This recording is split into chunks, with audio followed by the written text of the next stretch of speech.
ప్రార్థన చేసుకుంటాం. మన మధ్యలో గ్లోరీ ప్రార్థన చేస్తాం. ప్రార్థన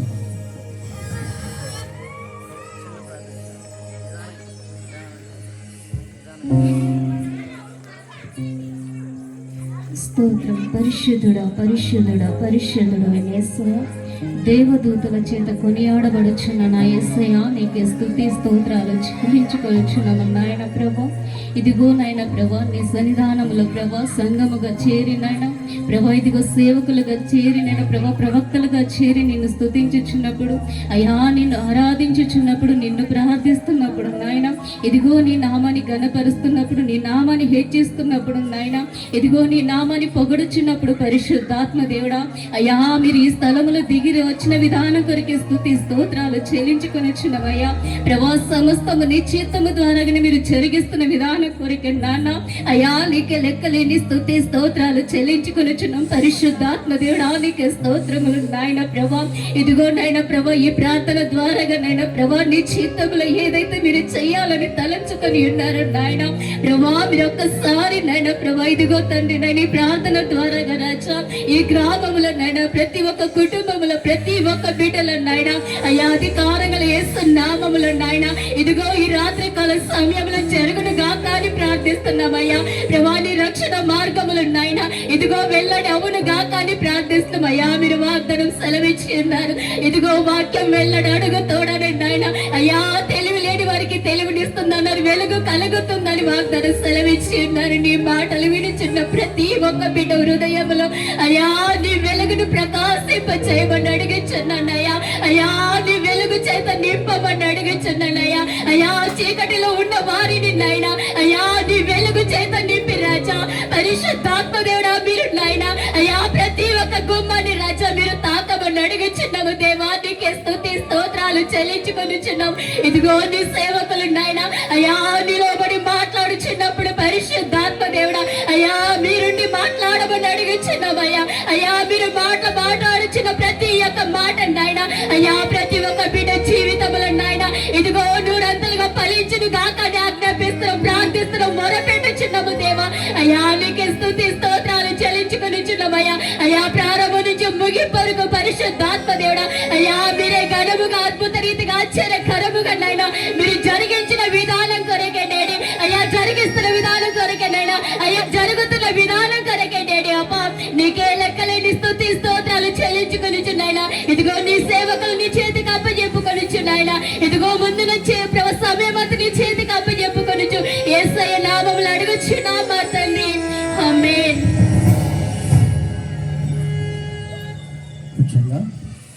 దైవ సేవకులు మరి సీనియర్ దైవజనులు మన మధ్యలో ఉన్నారు.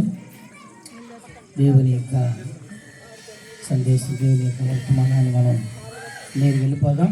దైవ సేవకులు మరి వర్తమానం అందించడానికి ముందుగా చప్పట్లు కొట్టి దైవ సేవకులు మనం ఆహ్వానిద్దాం. సంఘం కనుక దైవ సేవకులు ఆహ్వానిస్తున్నాం. కొంత సమయం మనకి దైవ సందేశాన్ని అందిస్తారు.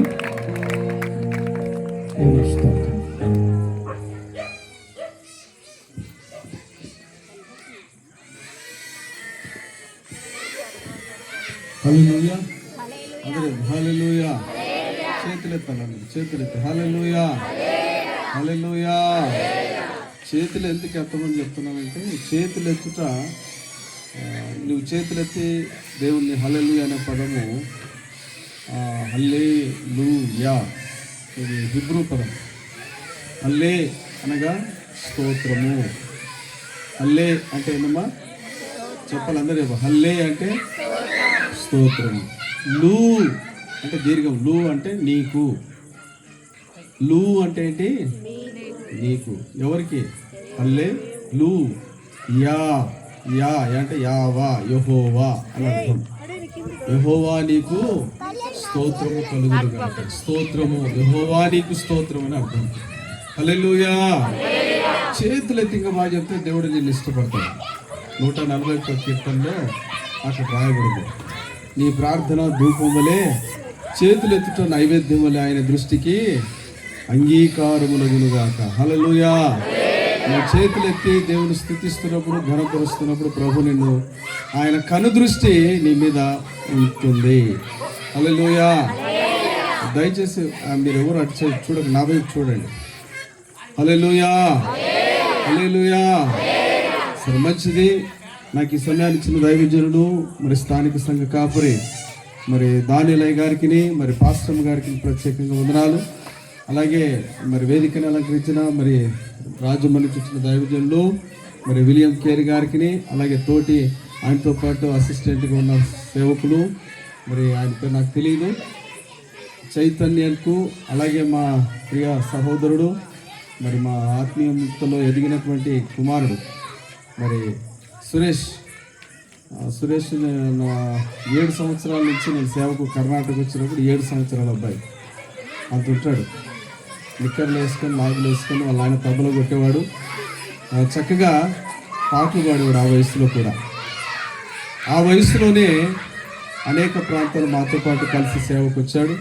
అయితే ఈరోజు చక్కని బృందంతో మరి ప్రభుని స్తుతిస్తూ ఘనపరుస్తూ ఉన్నాడు. నాకు చాలా సంతోషం. సేవకుడిగా నేనే అభిషేకం చేశాను. కాబట్టి దేవుని సన్నిధిలో మరి ఆయన కొరకు ప్రార్థన చేయండి. దేవుడు ఇంకా అనేక ప్రాంతాలలో, కర్ణాటక, ఆంధ్ర, తెలంగాణ అనేక ప్రాంతాలలో దేవుడు అతన్ని వాడుకోవాలి. హల్లెలూయా, హల్లెలూయా. మంచిది. బైబిల్ గ్రంథంలో నుంచి నాకు ఇచ్చిన సమయం కొద్దిగా ఉన్నది. మత్తయి సువార్త 11వ అధ్యాయం. మత్తయి రాసిన సువార్త 11వ అధ్యాయం చదువుకుందాం. 28వ వచనం చదువుకుందాం. ప్రయాసపడి భారము మోసుకొనుచున్న సమస్త జనులారా నా యొద్దకు రండి, నేను మీకు విశ్రాంతిని కలుగజేతును. చాలు, చిన్న ప్రార్థన చేసుకుందాం. దయగలిగిన దేవా, కృపా సత్య సంపూర్ణుడా, నీ ఘనమైన నామానికి స్తోత్రాలు చెల్లిస్తున్నాం. ప్రభా, నాతోనూ కూర్చున్న బిడ్డలందరితో మీరు మాట్లాడమని ప్రార్థిస్తున్నాను. వినగలిగిన చెవులను, గ్రహించే మనసును దయచేయండి. ఈ చుట్టుపక్కల పరిసర ప్రాంతాలలో ప్రభా నీ సన్నిధి ప్రకాశింపచేయండి. ప్రభా, అల్లరి ఆత్మలను, దురాత్మ, ప్రతి విధమైన కీడు శక్తులను యేసు నామములో మేము బంధిస్తూ ఉన్నాం. పరిశుద్ధాత్ముడా, మీరు లయపరచండి. వీటిని ఆయన జయకరముగాను, ఆశీర్వాదకరంగాను ఆయన నడిపించమని ప్రార్థిస్తూ, ఇక్కడ వచ్చిన బిడ్డలందరినీ మీరు ఆశీర్వదించమని ప్రార్థిస్తూ, యేసు నామములో ప్రార్థిస్తూ ఉన్నాము తండ్రి. ఆమేన్. హల్లెలూయా, హల్లెలూయా, హల్లెలూయా. మంచిది. ఇక్కడ యేసుక్రీస్తు ప్రభువారు ఒక చక్కని మాట తెలియజేస్తున్నాడు. ఏమిటా మాట అంటే, ఆయన సేవ చేస్తున్న తొలి దినాలలో అక్కడ యేసుక్రీస్తు ప్రభువారు చక్కని మాట తెలియజేస్తున్నాడు. ప్రజలందరితో కూడా ఆయన మాట్లాడుతూ ఉన్నాడు. మొట్టమొదటిగా యేసుక్రీస్తు గురించి మనం తెలుసుకోవాలంటే, యేసుక్రీస్తు క్రైస్తవులకు మాత్రమే దేవుడని చాలామంది అనుకుంటున్నారు. అది చాలా తప్పు. యేసుక్రీస్తు ఒక మతానికి, ఒక కులానికి చెందిన దేవుడు కాదు. యేసుక్రీస్తు అందరికీ, ప్రపంచ మానవాళి అందరికీ కూడా ఆయన దేవుడై ఉన్నాడు. యేసుక్రీస్తు అందరికీ ప్రభు. ఎర్రవానికి యేసుక్రీస్తు దేవుడు, తెల్లవానికి యేసు ప్రభు దేవుడు, ప్రతి దేశస్తునికి కూడా యేసుక్రీస్తు దేవుడై ఉన్నాడు. ఎందుకు దేవుడై ఉన్నాడని మీరు అడగొచ్చు. యేసుక్రీస్తు ఆయనలో దైవ లక్షణాలు కనిపిస్తూ ఉన్నాయి. ఆయన పరిశుద్ధుడిగా జన్మించాడు. పరిశుద్ధాత్మ ద్వారా కన్య గర్భములో జన్మించాడు. ఎందుకొరకు జన్మించాడంటే, మానవాళి మీద ఉన్న పాప భారమును తొలగించడానికి యేసుక్రీస్తు ప్రభువారి లోకానికి పరిశుద్ధాత్మ ద్వారా కన్య గర్భములో ఆయన జన్మించడం జరిగింది. ఆయనకు తండ్రి లేడు. ఆయన పరలోకము నుంచి ఆయన పరిశుద్ధాత్మ ద్వారా కన్య గర్భములో ఆయన పరిశుద్ధాత్మ ద్వారా జన్మించడం జరిగింది. ఆయన జన్మ వలన ప్రపంచానికి ఒక కొత్త అధ్యయనం ప్రారంభించబడింది. ఏమిటా అధ్యయనం అంటే యేసుక్రీస్తు పుట్టుక ద్వారానే శకము ప్రారంభించబడినది. ఏం ప్రారంభించబడింది? శకము అనగా క్యాలెండరు. మన మధ్యకు క్యాలెండరు వచ్చింది. క్యాలెండర్, ఈరోజు క్యాలెండర్ ఉందంటే యేసుక్రీస్తును ఆ క్యాలెండర్ సూచిస్తా ఉన్నది. యేసుక్రీస్తు జన్మించి ఇప్పటికి 2026 సంవత్సరాలు అయింది. ఎన్ని సంవత్సరాలు? 2026 సంవత్సరాలు. ప్రపంచంలో గొప్ప అద్భుతాలు జరిగాయి. ఆయన నీళ్ళ మీద నడిచాడు, చనిపోయిన వారిని లేపాడు, చెవిటి వారికి చెవులు ఇచ్చాడు, కన్ను లేని వారికి కళ్ళు ఇచ్చాడు. చనిపోయిన మనుషులను సమాధిలో చేయబడి 4 రోజులు 3 రోజులు సమాధిలో ఉన్న ఒక దేహాన్ని, కుళ్ళిపోయిన దేహాన్ని సజీవంగా ఆయన లేపినటువంటి దేవుడుగా బైబిల్ గ్రంథము తెలియజేస్తా ఉన్నది. హల్లెలూయా. చూచి నమ్మిన వారి కంటే చూడక నమ్మిన వారు ధన్యులు. ఆ రోజు యేసుక్రీస్తు ప్రభు బలమైన కార్యములు చేశాడు. ఈ రోజు కూడా బలమైన కార్యాలు. నీవు ఆయనను విశ్వసిస్తే, ఏదో నువ్వు ఒక కులానికో ఒక మతానికో చెందినవాడు కాదు యేసుక్రీస్తు ప్రభు. యేసుక్రీస్తు ప్రభు అందరికీ దేవుడు. అందరికంటే అందరికీ కష్టములలో ఉన్న వారందరికీ కూడా, ప్రయాసపడుతున్న మానవాళి అందరికీ కూడా ఆయన పిలుస్తూ ఉన్నాడు. ప్రయాసపడి భారం మోసుకొని పోచున్న సమస్త జనులారా, ప్రయాసపడుతున్నాడు. ఈరోజు మనిషి ఎందుకు ప్రయాసపడుతున్నాడంటే కష్టాలు, బాధలు, రోగాలు, వేదనలు, సమస్యలు, భార్యాభర్తల మధ్యలో సఖ్యత లేదు, ఇంట్లో తల్లిదండ్రుల మాటలు పిల్లలు వినడం లేదు, ఇష్టానుసారంగా ఎవరి ఇష్టం వారిదే. కొంతమంది డబ్బును చూచి డబ్బెనక పరిగెడుతూ ఉన్నారు. కొంతమంది మాకు బంధు బలగాలు ఉన్నాయని బంధువుల వైపు పరిగెడుతూ మాకు ఇంత ఉంది అంత ఉందని చెప్పుకుంటున్నారు. కానీ ఎంత ఉన్నా నీకు నీ జీవితంలో ఒక ప్రయాస పడుతూ ఉన్నావు. ఎవరికి చెప్పుకోలేని సమస్యలతో బాధపడుతూ ఉన్నావు, శ్రమ పడుతున్నావు, ఏడుస్తూ ఉన్నావు, వేదన చెందుతూ ఉన్నావు. అలాంటి వారి కొరకే యేసుక్రీస్తు ప్రభు వారి లోకానికి వచ్చి ఆయన నిన్ను పిలుస్తూ ఉన్నాడు. అక్కడ యేసు ప్రభు వారు అదే అంటున్నాడు, ప్రయాసపడి భారం అంటే పాప భారము మోస్తూ ఉన్నాడు. పాప భారము ఉండటము మనిషి మీద పాపం ఏలుబడి చేస్తున్నందువలన ఆ పాపమును బట్టి ఆ పాపం మనిషిని పట్టుకుంటుంది. ఒక చిన్న అబద్ధం నువ్వు ఆడుతున్నావు, ఈరోజు బాగానే ఉంది. అబద్ధం ఆడేటప్పుడు అన్యాయం చేసేటప్పుడు బాగానే ఉంటుంది. డబ్బు సంపాదించడానికి అన్యాయం చేస్తున్నాడు, మోసం చేస్తున్నాడు, అబద్ధాలు ఆడుతున్నాడు, చేయరాని పనులు చేస్తున్నాడు, వ్యభిచారం చేయడానికి ఇష్టానుసారంగా ప్రవర్తిస్తున్నాడు. ఇవన్నీ బాగానే చేస్తున్నావు, బలం ఉన్నన్ని రోజులు చేస్తావు. అయితే ఆ పాపం అనేది నేను పట్టుకుంటుంది ఒక రోజు. కొంతమంది పాపం పోవడానికి ఎక్కడెక్కడో ఏమేమో పుణ్యకార్యాలు ఎక్కడెక్కడో వెళ్ళి మునుగుతున్నారు, చేస్తున్నారు, పుణ్యక్షేత్రాలకు అక్కడ ఇక్కడ తిరుగుతూ ఉన్నారు. నీవు ఎక్కడ తిరిగినా కూడా నీ పాపము పోదు. నీ పాపం పోవాలంటే యేసు క్రీస్తు దగ్గరికి వస్తే మాత్రము ఆయన నీ పాపముల నుంచి నేను విడిపించేవాడు, నీ ప్రయాసము నుంచి విడిపించేవాడు, నీ భారమును తొలగించేవాడు యేసు ప్రభు వారు. అయితే నువ్వు ఆయనను విశ్వసించాలి. చెప్తున్నాను కదా, యేసుక్రీస్తు ప్రభు ఒక కులానికి దేవుడు కాదు. యేసుక్రీస్తు ప్రభు అందరికీ దేవుడు. యేసుక్రీస్తు ప్రభు వారు ఎందరికమ్మా? అందరికీ దేవుడు. హల్లెలూయా. నీవు దేవుడిగా నువ్వు అంగీకరిస్తే, నువ్వు విశ్వసిస్తే, నమ్మితే నీ ప్రయాస నీ భారమును తొలగించేవాడు యేసయ్య. హల్లెలూయా. నీ ప్రయాస నీ భారము నీ పాపముల నుంచి విడిపిస్తాడు, నీకున్న ప్రయాస నుంచి కూడా విడిపిస్తాడు. నీకున్న కన్నీటిని తుడిచే దేవుడు, నీ కన్నీటిని తుడిచే దేవుడు, ఆయన నీతో నడిచే దేవుడు యేసుక్రీస్తు ప్రభు వారిది గమనించాలి. యేసు ప్రభు వారు చెప్పారు, నా యొద్దకు వచ్చేవారు దీన మనసుతో రావాలంటూ ఉన్నాడు.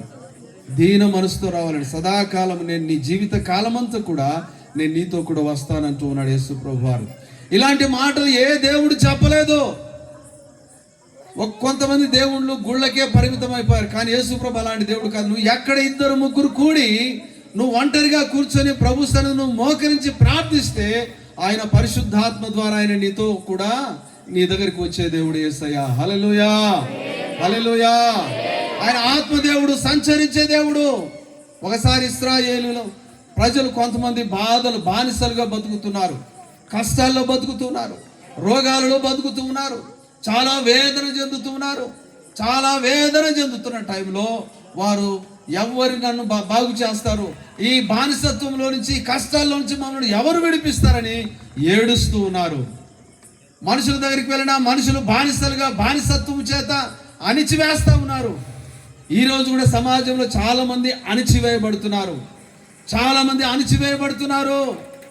ఆ కాలంలో కూడా కొంతమంది అలాగా అణిచివేయబడుతున్న సందర్భంలో వారు దేవుని వైపు చూచారు. వాళ్ళు దేవుని సన్నిధిలో మోకరించి ప్రయాసపడుతూ భారముతో వేదనతో దేవుని సన్నిధిలో వారు ప్రార్థన చేశారు. యేసయ్యా మమ్మల్ని దర్శించయ్యా, అయ్యా ఈ కష్టాల నుంచి, ఈ మనుషుల బాధల నుంచి, వేదనలో నుంచి మమ్మల్ని విడిపించు ప్రభు అని కన్నీరు గార్చారు. హల్లెలూయా.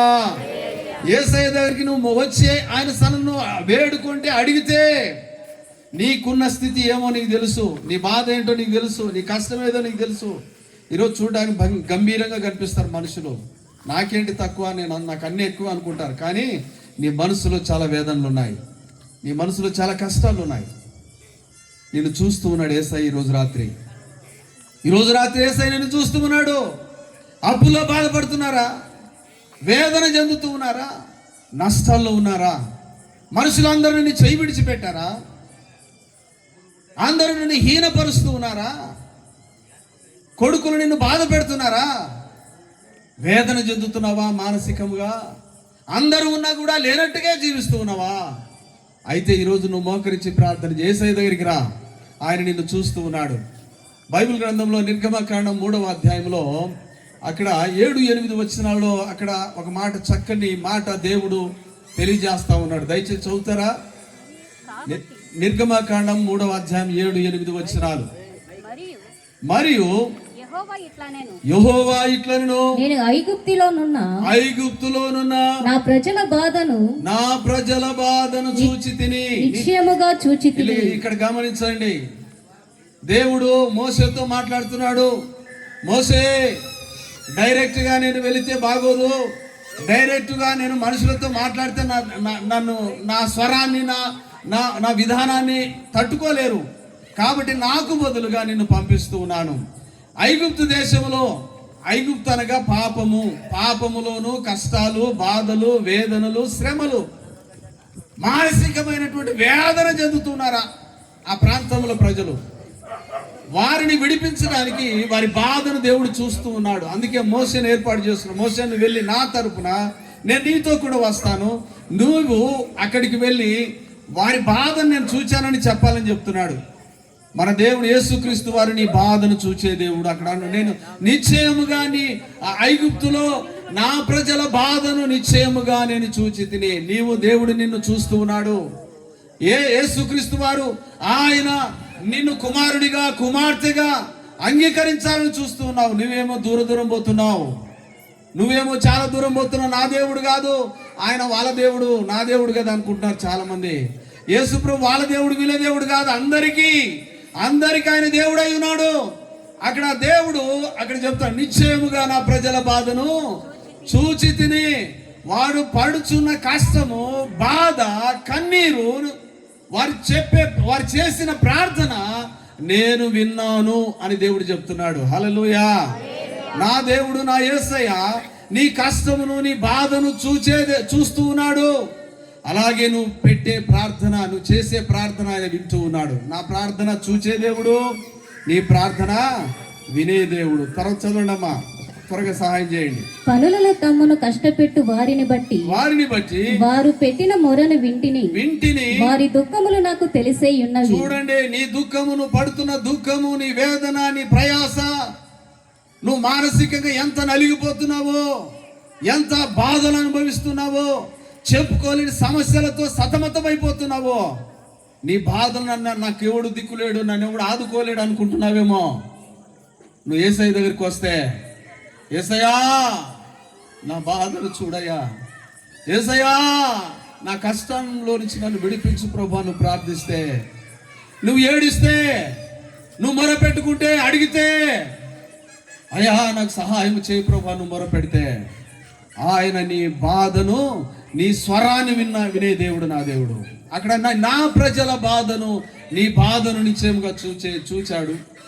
రెండవది, నీ ప్రార్థన వింటాడు. నువ్వు ఇంట్లో కూర్చొని నీవెక్కడ ఉన్నావో అక్కడే కూర్చొని నువ్వు మొరపెడితే, యేసయ్యా నా బాధలు, నా కుటుంబ వ్యవస్థ, నా అప్పుల బాధలు, నా శ్రమలు, నాలో ఉన్న రోగము, నాలో ఉన్న వ్యాధి, ప్రభువా విడిపించు ప్రభువా, నాకు సహాయం చేయి ప్రభువా. నువ్వు ప్రార్థిస్తే, మొరపెడితే, అడిగితే ఆయన నీ మొరను వినే దేవుడు.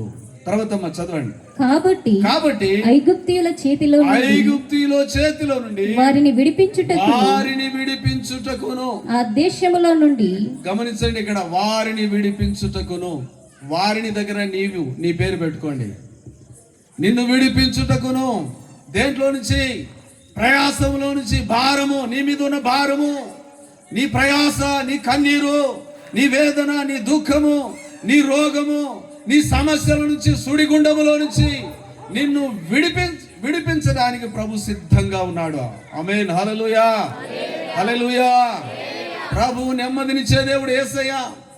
ఆయన నీకు ఆదరణ కలిగించే దేవుడు. మనుషులు ఎవరు నీకు ఆదరణ కలిగించలేరు. అందరు ఆడిపోసుకునే వాళ్ళే. నీ ముందర నిన్ను పొగడొచ్చు, నిన్ను పొగుడుతారు, అట్లా నువ్వు బాగున్నావు వదినే అంటారు. మరి పక్కన పోయి పనికి మోలింది అని తిడతారు. మా బావ మంచోడే అంటది ఆ అమ్మ. వెనక పోయి పనికి మాలోడు మా బావాన్ని తిడుతుంది. ముందరేమో పొగడతా, వెనకనేమో శపించుట. ఎప్పుడప్పుడు వీనికి కాలు ఇరుగుతుందా, ఎప్పుడప్పుడు వీడు మూలకు పడతాడా, ఎప్పుడప్పుడు వీడు నోరు పడిపోతుందా, ఎప్పుడు మంచం ఎక్కుతాడా వీడు అని కొంతమంది ఎదురు చూసే వాళ్ళు కూడా చాలా మంది ఉన్నారు. ఆ బాధ తట్టుకోలే కొంతమంది చేతబడులు కూడా ప్రయాసపడుతున్నారు, చేతబడులు చేసుకుంటున్నారు. ఎంత చేతబడి చేసుకున్నా నువ్వు ఎక్కడ పోయినా కూడా యేసయ్య దగ్గరకు వస్తే నీ చేతబడి, నీ మాంత్రిక దురాత్మ, చీకటి, అంధకార, ప్రతి సాతాను బలములో నుంచి ఆయన నిన్ను విడిపించే దేవుడు. ఆయన నీ బాధను చూసే దేవుడు, నీ ప్రార్థన వినే దేవుడు. మూడవది, నిన్ను విడిపించే దేవుడు ఆయన. కష్టములలో నుంచి, నీ వేదనలో నుంచి ఆయన నిన్ను విడిపించే దేవుడు. యేసు ప్రభు చాలా బలమైన, సర్వశక్తి కలిగినటువంటి దేవుడు ఆయన. హల్లెలూయా, హల్లెలూయా. నాకెవరు లేరని నువ్వు బాధపడుతున్నావా? నాకెవరు అండలేరని నువ్వు బాధపడుతున్నావా? ఒక భక్తుడు పాట రాశాడు. ఎవరు లేరని నేను కలత చెందను, నా అండదండగా నీవు నాతో ఉన్నావే. ఎవరు లేరని నేను కలత చెందను, నా అండదండగా నీవు నాతో ఉన్నావే. ఎన్ని బాధలైనా, ఎన్ని శోధనలైనా, అంత చెప్పట్లు, ఎన్ని బాధలైనా, ఎన్ని శోధనలైనా, నన్ను ఓదార్చే యేసు నాతో ఉన్నావే, నన్ను ఓదార్చే యేసు నాతో ఉన్నావే. హల్లెలూయా.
హల్లెలూయా. యేసు ప్రభు ప్రతి వారి ప్రయాసము నుంచి, భారము నుంచి ఆయన నిన్ను విడిపించే దేవుడు. నీవు ఎక్కడికి వెళ్ళినా, ఏ స్థాయిలో నీవు ఉన్నా, నువ్వు ఏ ప్రాంతంలో ఉన్నా, ఆయన నీ బాధను చూస్తూ ఉన్నటువంటి దేవుడు. ఆయన నీవు మొరపెట్టే ప్రార్థన వినే దేవుడు. మూడవది, ఆయన నీ బాధల నుంచి విడిపించే దేవుడు, నీ వేదనల నుంచి విడిపించే దేవుడు, నీ రోగముల నుంచి విడిపించే దేవుడు. యేసుక్రీస్తు వారు బలమైన దేవుడు. ఆయన సన్నిధిలో సర్వ మహాకృప ఉన్నది. నువ్వు ఆయనను విశ్వసిస్తే. నాలుగవది, ఆయన నిన్ను సమృద్ధిలోనికి నడిపించే దేవుడు. హల్లెలూయా. 8వ వచనంలో చదవండి. కనానీయులను అనగా కనానీయులను, హిత్తీయులను, అమోరీయులకు, పెరిజీయులకు, హివ్వీయులకు, యెబూసీయులకు నివాస స్థానమైన పాలు తేనెలు ప్రవహించు దేశమునకు వారిని నడిపించుటకు దిగి వచ్చి ఉన్నాను. ఆమేన్. హల్లెలూయా. దేవుడే పరలోకం నుంచి నీ దగ్గరికి దిగి వచ్చే దేవుడు, నా దేవుడు. హల్లెలూయా. ఎక్కడికి దిగి వచ్చాడు? నీ దగ్గరికి వచ్చాడు. ఎందుకు దిగి వచ్చాడు? నిన్ను పాలు తేనెలు సమృద్ధిలోనికి నడిపించేయడానికి ఆయన నీ దగ్గరికి నా దేవుడు నీ దగ్గరికి వచ్చాడు. హల్లెలూయా. అయితే నువ్వు విశ్వసిస్తే నీ దగ్గరకు వచ్చి నిన్ను ఆదరించే దేవుడు, నిన్ను బలపరిచే దేవుడు. నాకెవరు లేరు అని నువ్వు అనుకుంటున్నావేమో. ఆయన ఉన్నాడు నీతో. ఆయన నీతో ఉన్నాడు. ఆయన ఉన్నాడు. నిన్ను ఆశీర్వదించు దేవుడు ఆయన, నిన్ను బలపరిచే దేవుడు ఆయన. అయితే నువ్వు ఆయన సన్నిధికి వచ్చి, ప్రభువా నేను పాపిని, నా పాపముల నుంచి నన్ను విడిపించయ్యా, నన్ను బాగు చేయి ప్రభువా నువ్వు ప్రార్థిస్తే, నీకున్న కష్టాలు ఆయన దగ్గర పెడితే, నీ విన్నపాలు ఆయన దగ్గరకు వచ్చి నువ్వు విన్నపిస్తే, అయ్యా నా కష్టాలు, అయ్యా నా బాధల నుంచి నన్ను విడిపించు ప్రభువా నువ్వు ప్రార్థిస్తే, ఆయన నీ ప్రతి కష్టములో నుంచి, పాప భారము నుంచి నిన్ను విడిపించి, ఆయన నిన్ను పాలు తేనెలు ప్రవహించే మంచి శ్రేష్టమైన ఆశీర్వాదములలో ఆయన ఈ భూమి మీద నిన్ను ఆశీర్వదిస్తాడు. పరలోక సంబంధమైన ఆశీర్వాదాలు కూడా ప్రభు నీకు అనుగ్రహిస్తాడు. హల్లెలూయా. చాలా మంది అనుకుంటారు, ఈ భూమి మీద నేను ఇక్కడే బతుకుతాను ఎక్కువ రోజులు అనుకుంటున్నారు. మనిషి భూమి మీద మరణం ఎప్పుడు వస్తుందో ఎవరికి తెలియదు. మరణం ఎప్పుడు వస్తుందో నీకు తెలీదు. మరణము పుట్టుక ఎవరికి తెలియదు. తల్లి గర్భంలో, స్త్రీ గర్భంలో నుంచి అబ్బాయి అమ్మాయి ఎలా ఎప్పుడు పుడతారో ఎవరికి తెలియదు కరెక్ట్ టైం. అలాగే మరణం కూడా ఎప్పుడు చచ్చిపోతాడో ఎవరికి తెలీదు. మరణం ఎప్పుడు వస్తుందో నీ దగ్గరికి నీకు తెలీదు. ఈ రోజు నువ్వు మరణిస్తే నువ్వు ఎక్కడికి వెళ్తావు? పాపములలో నుంచి నువ్వు ఉండి పాపములో నువ్వు చనిపోతే నువ్వు నిత్య అగ్ని గుండములోనికి నరకానికి వెళ్తారు. పాపము నిన్ను నరకానికి తీసుకెళ్తుంది. ఈరోజు పాపము నరకానికి నిన్ను తీసుకెళ్ళినప్పుడు ఆ నరకములో, అగ్నిగుండములో ఎల్లప్పుడూ నిత్యము బాధే, ఎప్పుడు ఏడుపే. అక్కడ అగ్నిగుండములో కాలుతూనే ఉంటారు మనుషులు. అక్కడ సంతోషం ఉండదు. మీకు చాలా మంది అనుకుంటారు నరకము నిన్ను, నరకంలో నువ్వు ఎంతగా బాధపడతావో అక్కడ రాయబడింది. దయచేసి చదవండి. లూకాసు సువార్త 16వ అధ్యాయంలో 20వ వచనం నుండి 22 వచనాలలో అక్కడ ఒక ధనవంతుడు భూమి మీద ఎలా బతికి ఆయన చనిపోయిన తర్వాత ఎక్కడికి వెళ్ళాడు అక్కడ మనం చూస్తాం. ఆ దరిద్రుడు చనిపోయి, అమ్మా 22వ వచనం, 24వ వచనం చదవండి. తండ్రివైన అబ్రహామా నా యందు కనికరపడి. ఇక్కడ ధనవంతుడు చనిపోయాడు. చనిపోయిన తర్వాత బాధకరమైన వేదనకరమైన స్థలములోనికి, నరకానికి వెళ్ళాడు. భూమి మీద బాగా డబ్బు ఉంది, ఆస్తులు ఉన్నాయి, బంధుబలగం ఉందని విర్రవీగుతూ పాపములో విచ్చలవిడిగా జీవించాడు. తాగాడు. తాగుబోతులు ఈరోజు చాలా మంది తాగుతూ ఉన్నారు. బాబు తాగొద్దురా అంటే తాగుబోతులు నరకానికి వెళ్తారు, గుర్తించుకోండి. తాగుబోతులు సుఖముగా చాలా పాపములో జీవిస్తూ నువ్వు చనిపోతే నువ్వు నరకానికి, వేదనకరమైన స్థలములోనికి వెళ్తావు. చదవమ్మా.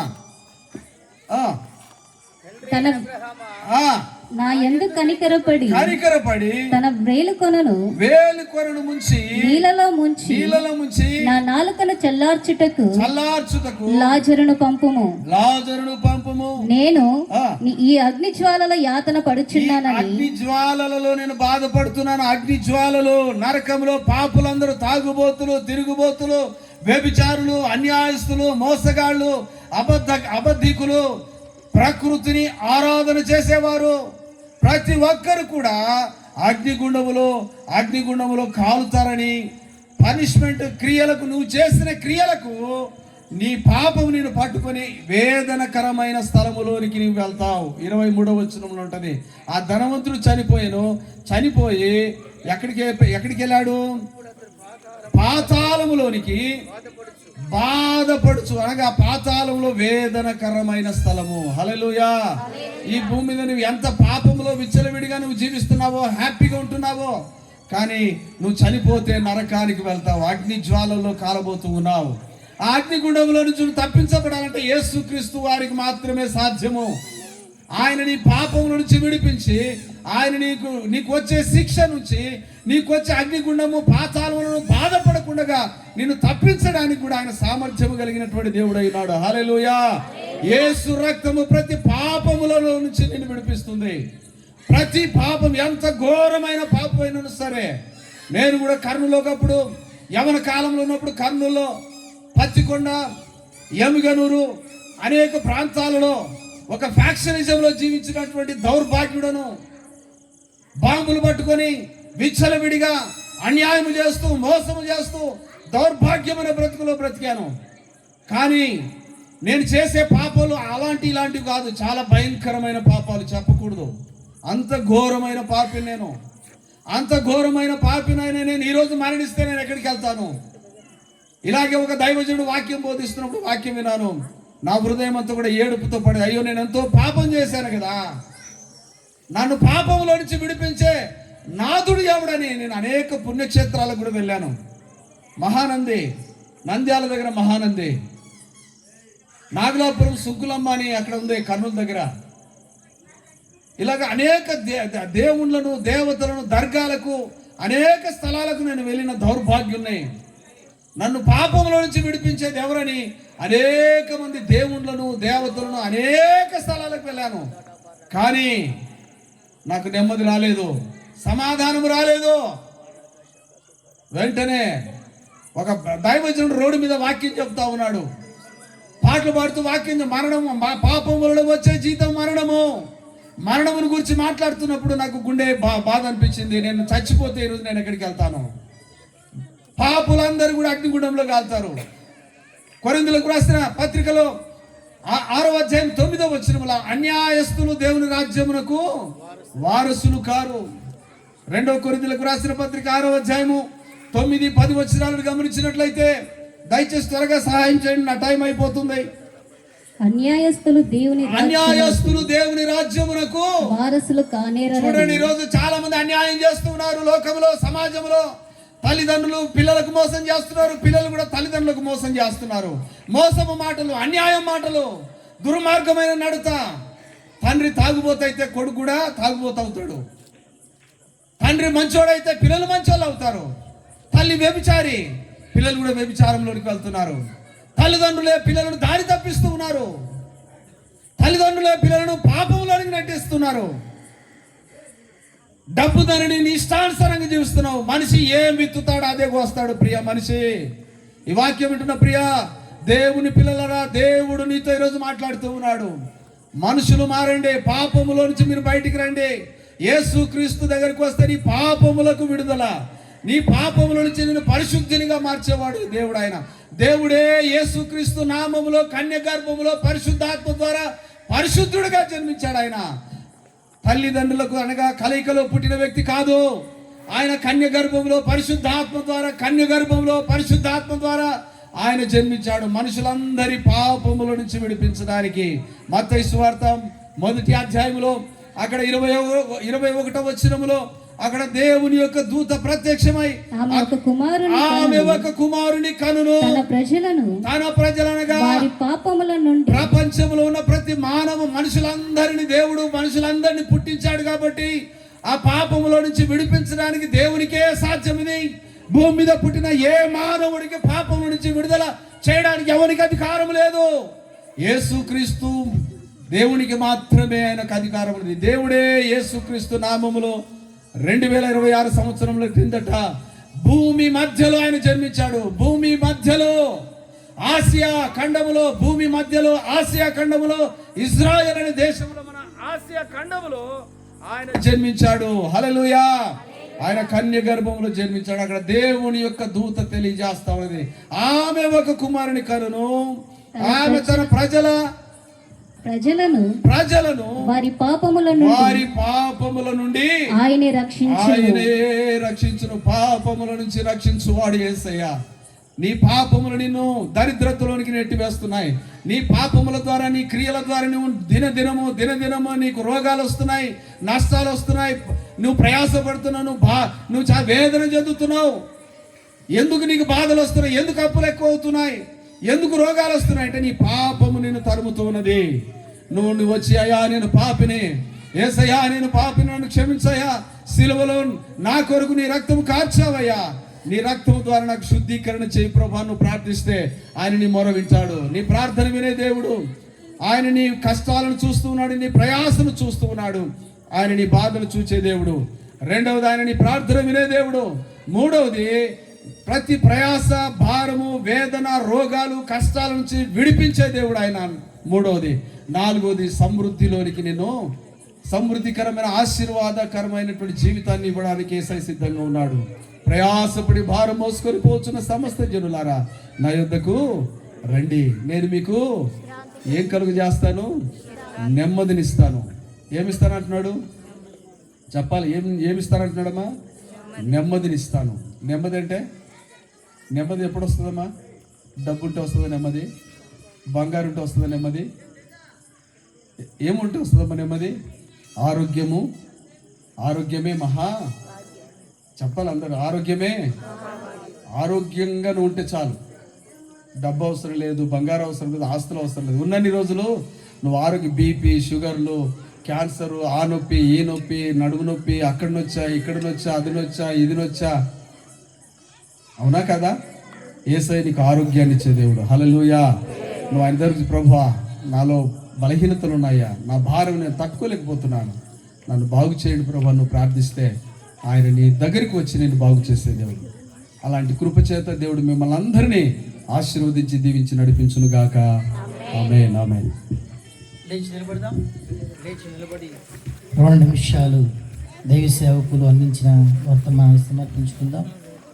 మరి తన జీవితంలో దేవుడు చేసిన గొప్ప రక్షణ, తన జీవితంలో ఉన్న ఆ భారం, ఆ ప్రయాసాన్ని ప్రభు తీసివేశాడు. ఈరోజు ఒక దైవ సేవకునిగా తనలో ఉన్న భారాన్ని, తన గతించిన జీవితాన్ని జ్ఞాపకం చేసుకుంటూ, మరి కర్నూలు ప్రాంతంలో తను ఎలాగో జీవించి ఉన్నాడో, ఎలాగో ప్రభు తనను రక్షించి ఉన్నాడో ఆ విషయాలు సాక్ష్య రూపంగా వర్తమానంలో, దైవ సందేశంలో సాక్ష్యంగా మనతో కూడా పంచుకున్నారు. అలాగే మత్తయి సువార్త 11:28 ద్వారాగా ప్రయాసపడి భారం మోసుకు వెళ్తున్న సమస్త జనులారా, పాస్టర్ గారు దైవజనం చెప్పినట్లుగా ఒకే జనము కాదు, సమస్త జనులారా నా యుద్ధకు రమ్మని పిలుస్తున్నాడు. ఈరోజు రాత్రి ఈ మైక్ శబ్దం ద్వారా వింటున్న నా ప్రియ గ్రామస్తులారా, నా అన్నలారా, నా అక్కలారా, నా తల్లులారా, నా తల్లిదండ్రులారా, యేసు ప్రభువు వారు పిలుపునిస్తున్నారు. ప్రయాసపడి భారం మోసుకొని వెళుచున్న సమస్త జనులారా నా యుద్ధకు రండి, నా యుద్ధకు రమ్మని ఈరోజు రాత్రి పిలుస్తున్నాడు. చిన్న ప్రార్థన చేద్దాం. దేవా, మేమును మా కుటుంబము ఈ మైక్ శబ్దం చేరా వింటున్న ప్రతి ఒక్కరూ నీ యొద్దకు వచ్చే విధంగా ఈ మాటలు ఆకర్షణకరంగా మీరు మార్చమని ప్రార్థన చేద్దాం. ప్రభావ, ఈ మాట ప్రతి ఒక్కరి జీవితంలో తాకబడాలి నాయన. ఇదిగో నేను నీకు విశ్రాంతి ఇస్తానని చెప్పావు. డబ్బు మాకు శాంతినివ్వదని దైవ సేవకులు మాకు బోధించారు. నువ్వు నిజమైన శాంతి నీవు మా కొరకు సిద్ధపరిచావు. ఆ శాంతిని పొందడానికి మేము నీ యొద్దకు రావాలి అని మాకు పిలుపునిచ్చావు. అది ఎవరు రావాలి? ప్రయాసముతో ఉన్నవారు, భారముతో ఉన్నవారు రమ్మని పిలిచావయ్యా. ఎంత గొప్ప ప్రేమమయుడవయ్యా. మేము ప్రయాసంతో ఉన్నప్పుడు, మేము భారంతో ఉన్నప్పుడు ఎవరు కూడా మమ్మల్ని పిలవరు. అట్టి స్థితిలో ఉన్న మమ్మల్ని నువ్వు పిలుస్తున్నావు. నువ్వు ప్రేమమయుడవయ్యా. చేతులెత్తి చిన్న ప్రార్థన చేద్దాం. ఎంత ప్రేమమయుడైనా, మనకెంత ప్రయాసం ఉన్నా, మనకెంత భారం ఉన్నా నా ఎత్తుకు రమ్మని పిలిచాడు ఆయన. మన బంధువులు పిలవరు. నీకెంత కష్టం నీ దగ్గర రమ్మని పిలవరు. నీ యేసయ్య నీ బంధువు కంటే మంచివాడు. నీ యేసయ్య నీ తల్లిదండ్రుల కంటే మంచివాడు. అందుకే నీ ప్రయాసము, నీ భారముతో నా ఎత్తుకు రా, నేను నీకు విశ్రాంతి ఇస్తానని చెప్పాడు. ఈరోజు రాత్రి నీకున్న పరిస్థితుల మధ్యలో ఆయన దగ్గరికి నువ్వు వచ్చినట్లయితే కర్నూలు ప్రాంతంలో తన దాసుని రక్షించుకున్నట్లుగా నిన్ను కూడా రక్షిస్తాడు దేవుడు. నీ ఆత్మకు శాంతినిస్తాడు, నీ మనసుకు శాంతినిస్తాడు, నీ ఆలోచనకి శాంతినిస్తాడు. ఆయన నీ మార్గానికి శాంతిని సిద్ధపరుస్తాడు. చేతుల పైకి అది చిన్న ప్రార్థన చేద్దాం. ప్రభా, మా కుటుంబానికి, మా గ్రామానికి, ఈ మైకి శబ్దం ద్వారా వింటున్న ప్రతి వ్యక్తికి నీ శాంతి దొరకాలి అయ్యా. ఆ శాంతి వెళ్ళిపోవాలి. నీ శాంతి ప్రతి ఒక్కరు పొందుకోవాలి. ప్రభావాన్ని స్తుతిస్తున్నాము నాయన. దైవజనుల ద్వారా మాట్లాడిన ప్రతి మాట కొరకే స్తోత్రాలు. నువ్వు వింటావని, నువ్వు చూస్తావని, నువ్వు తప్పిస్తావని, నువ్వు సమృద్ధిని నడిపిస్తావని మాతో స్వస్థంగా మాట్లాడేవయ్యా. అందరి బట్టి స్తోత్రాలు. నువ్వు మా ప్రాంతం, మా గ్రామం, మా కుటుంబాలు కూడా మీరు చూడండి నాయన. వారి శ్రమను చూడండి నాయన. అయ్యా, వారి ప్రార్థనలు, వారి మనల్ని వినండి తండ్రి. వారిని తప్పించండి నాయన. మమ్మల్ని సముద్రం నడిపించమని ప్రార్థన చేస్తున్నాం తండ్రి. సహాయం చేయండి ప్రభా, సహాయం చేయని వేడుకొంచుని గైగల హస్తాల్లో సమర్పిస్తున్నాము నాయన. ಕೈಕಾಲ್ಗಳಲ್ಲಿ ಮೊಳೆ ಹೊಡಿದರು, ಪಾಚೆಯ ತಿವಿತ ಆಕೆಯಲ್ಲಿ. ಕೈಕಾಲ್ಗಳಲ್ಲಿ ಮೊಳೆ ಹೊಡಿದರು, ಪಾಚೆಯ ತಿವಿತ ಆಕೆಯಲ್ಲಿ. ರಕ್ತವ ಸುರಿಯಿತು ಕರೆಯಲ್ಲಿ, ನಮ್ಮೆಲ್ಲರ ಪಾಪವ ನೀಗಿಸಿತು. ಆ ರಕ್ತವ ಸುರಿಯಿತು ಕರೆಯಲ್ಲಿ, ನಮ್ಮೆಲ್ಲರ ಪಾಪವ ನೀಗಿಸಿತು. ಕೈಕಾಲ್ಗಳಲ್ಲಿ ಮೊಳೆ ಹೊಡಿದರು, ವಾಚೆಯ ತಿವಿತ ಆಕೆಯಲ್ಲಿ. ಕೈಕಾಲ್ಗಳಲ್ಲಿ ಮೊಳೆ ಹೊಡೆದರು, మా కోసం ಆಕೆಯಲ್ಲಿ. ಆ ರಕ್ತವ ಸುರಿಯಿತು ಧರೆಯಲ್ಲಿ, ನಮ್ಮೆಲ್ಲರ ಪಾಪವು ನೀಗಿಸಿತು. ಆ ರಕ್ತವ ಸುರಿಯಿತು ಧರೆಯಲ್ಲಿ, ನಮ್ಮೆಲ್ಲರ ಪಾಪವ ನೀಗಿಸಿತು. ಆರಾಧನೆ ಆರಾಧನೆ ಆರಾಧನೆ ಆರಾಧನೆ. ಆ ರಕ್ತವ ಸುರಿಯಿತು ಧರೆಯಲ್ಲಿ, ನಮ್ಮೆಲ್ಲರ ಪಾಪವ ನೀಗಿಸಿತು. ಆ ರಕ್ತವ ಸುರಿಯಿತು ಧರೆಯಲ್ಲಿ, ನಮ್ಮೆಲ್ಲರ ಪಾಪವ ನೀಗಿಸಿತು.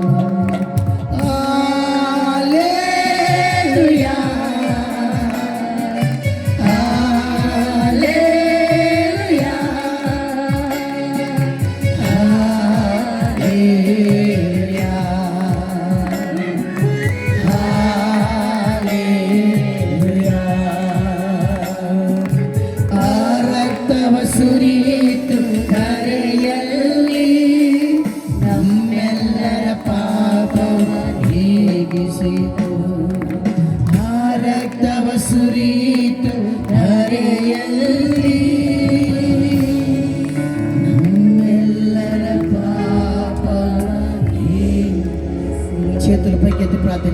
ప్రభువా మా ప్రాంతం మీద, మా కుటుంబాల మీద రక్తం సురిసరపడాలయ్యా, రక్తం ప్రోక్షించబడాలి. రక్తం ప్రోక్షణ పాప పరిహారం అని రాయబడింది. రక్త ప్రోక్షణ లేకుండా మనిషిని పాపం తొలగించబడలేదయ్యా.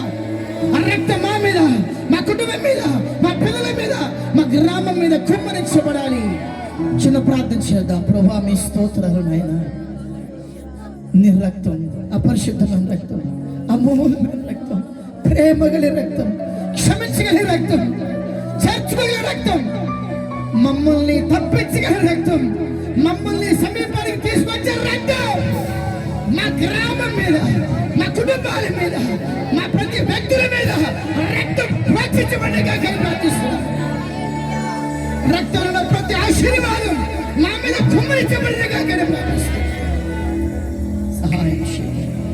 దైవజనులు ఇంతవరకు బలంగా వాడుకుని కొరకేస్తూ ముందున్న దైవజనుని వర్తమానాన్ని దీవించి యేసయ్య నామమున కూర్చో. మరి చక్కటి సందేశం అందించిన దైవజనులు, సీనియర్ దైవజనులు ఎన్నో అనుభవమైన మాటలు అందించారు. ప్రభు మనకి దైవజనులు ద్వారా ఇచ్చి చక్కటి ఆలోచన బట్టి దైవజనులకు మనం తెలుస్తున్నాం. మన మధ్యలో ప్రవక్త, ప్రార్థన పరులు, దైవ ఆలోచన కలిగిన దైవజనులు ఉన్నారు. విలియం కేరీ గారు ఉన్నారు. ఆ వర్తమానం అందించే ముందుకు ఒక 5 నిమిషాలు మరి పాస్టర్ గారు చెప్పారు కదా సురేష్ గురించి, వాళ్ళు ఒక మంచి సాక్ష్యం ఉన్నది. ప్రభువుని వాళ్ళు ఎలా తెలుసుకున్నారో క్లుప్తంగా ఒక 5-10 నిమిషాల్లో చిన్న సాక్ష్యాన్ని పంచుకుంటారు. చప్పట కొట్టి మన సురేష్ని ఆహ్వానిద్దాం. త్వరగా చెప్పండి.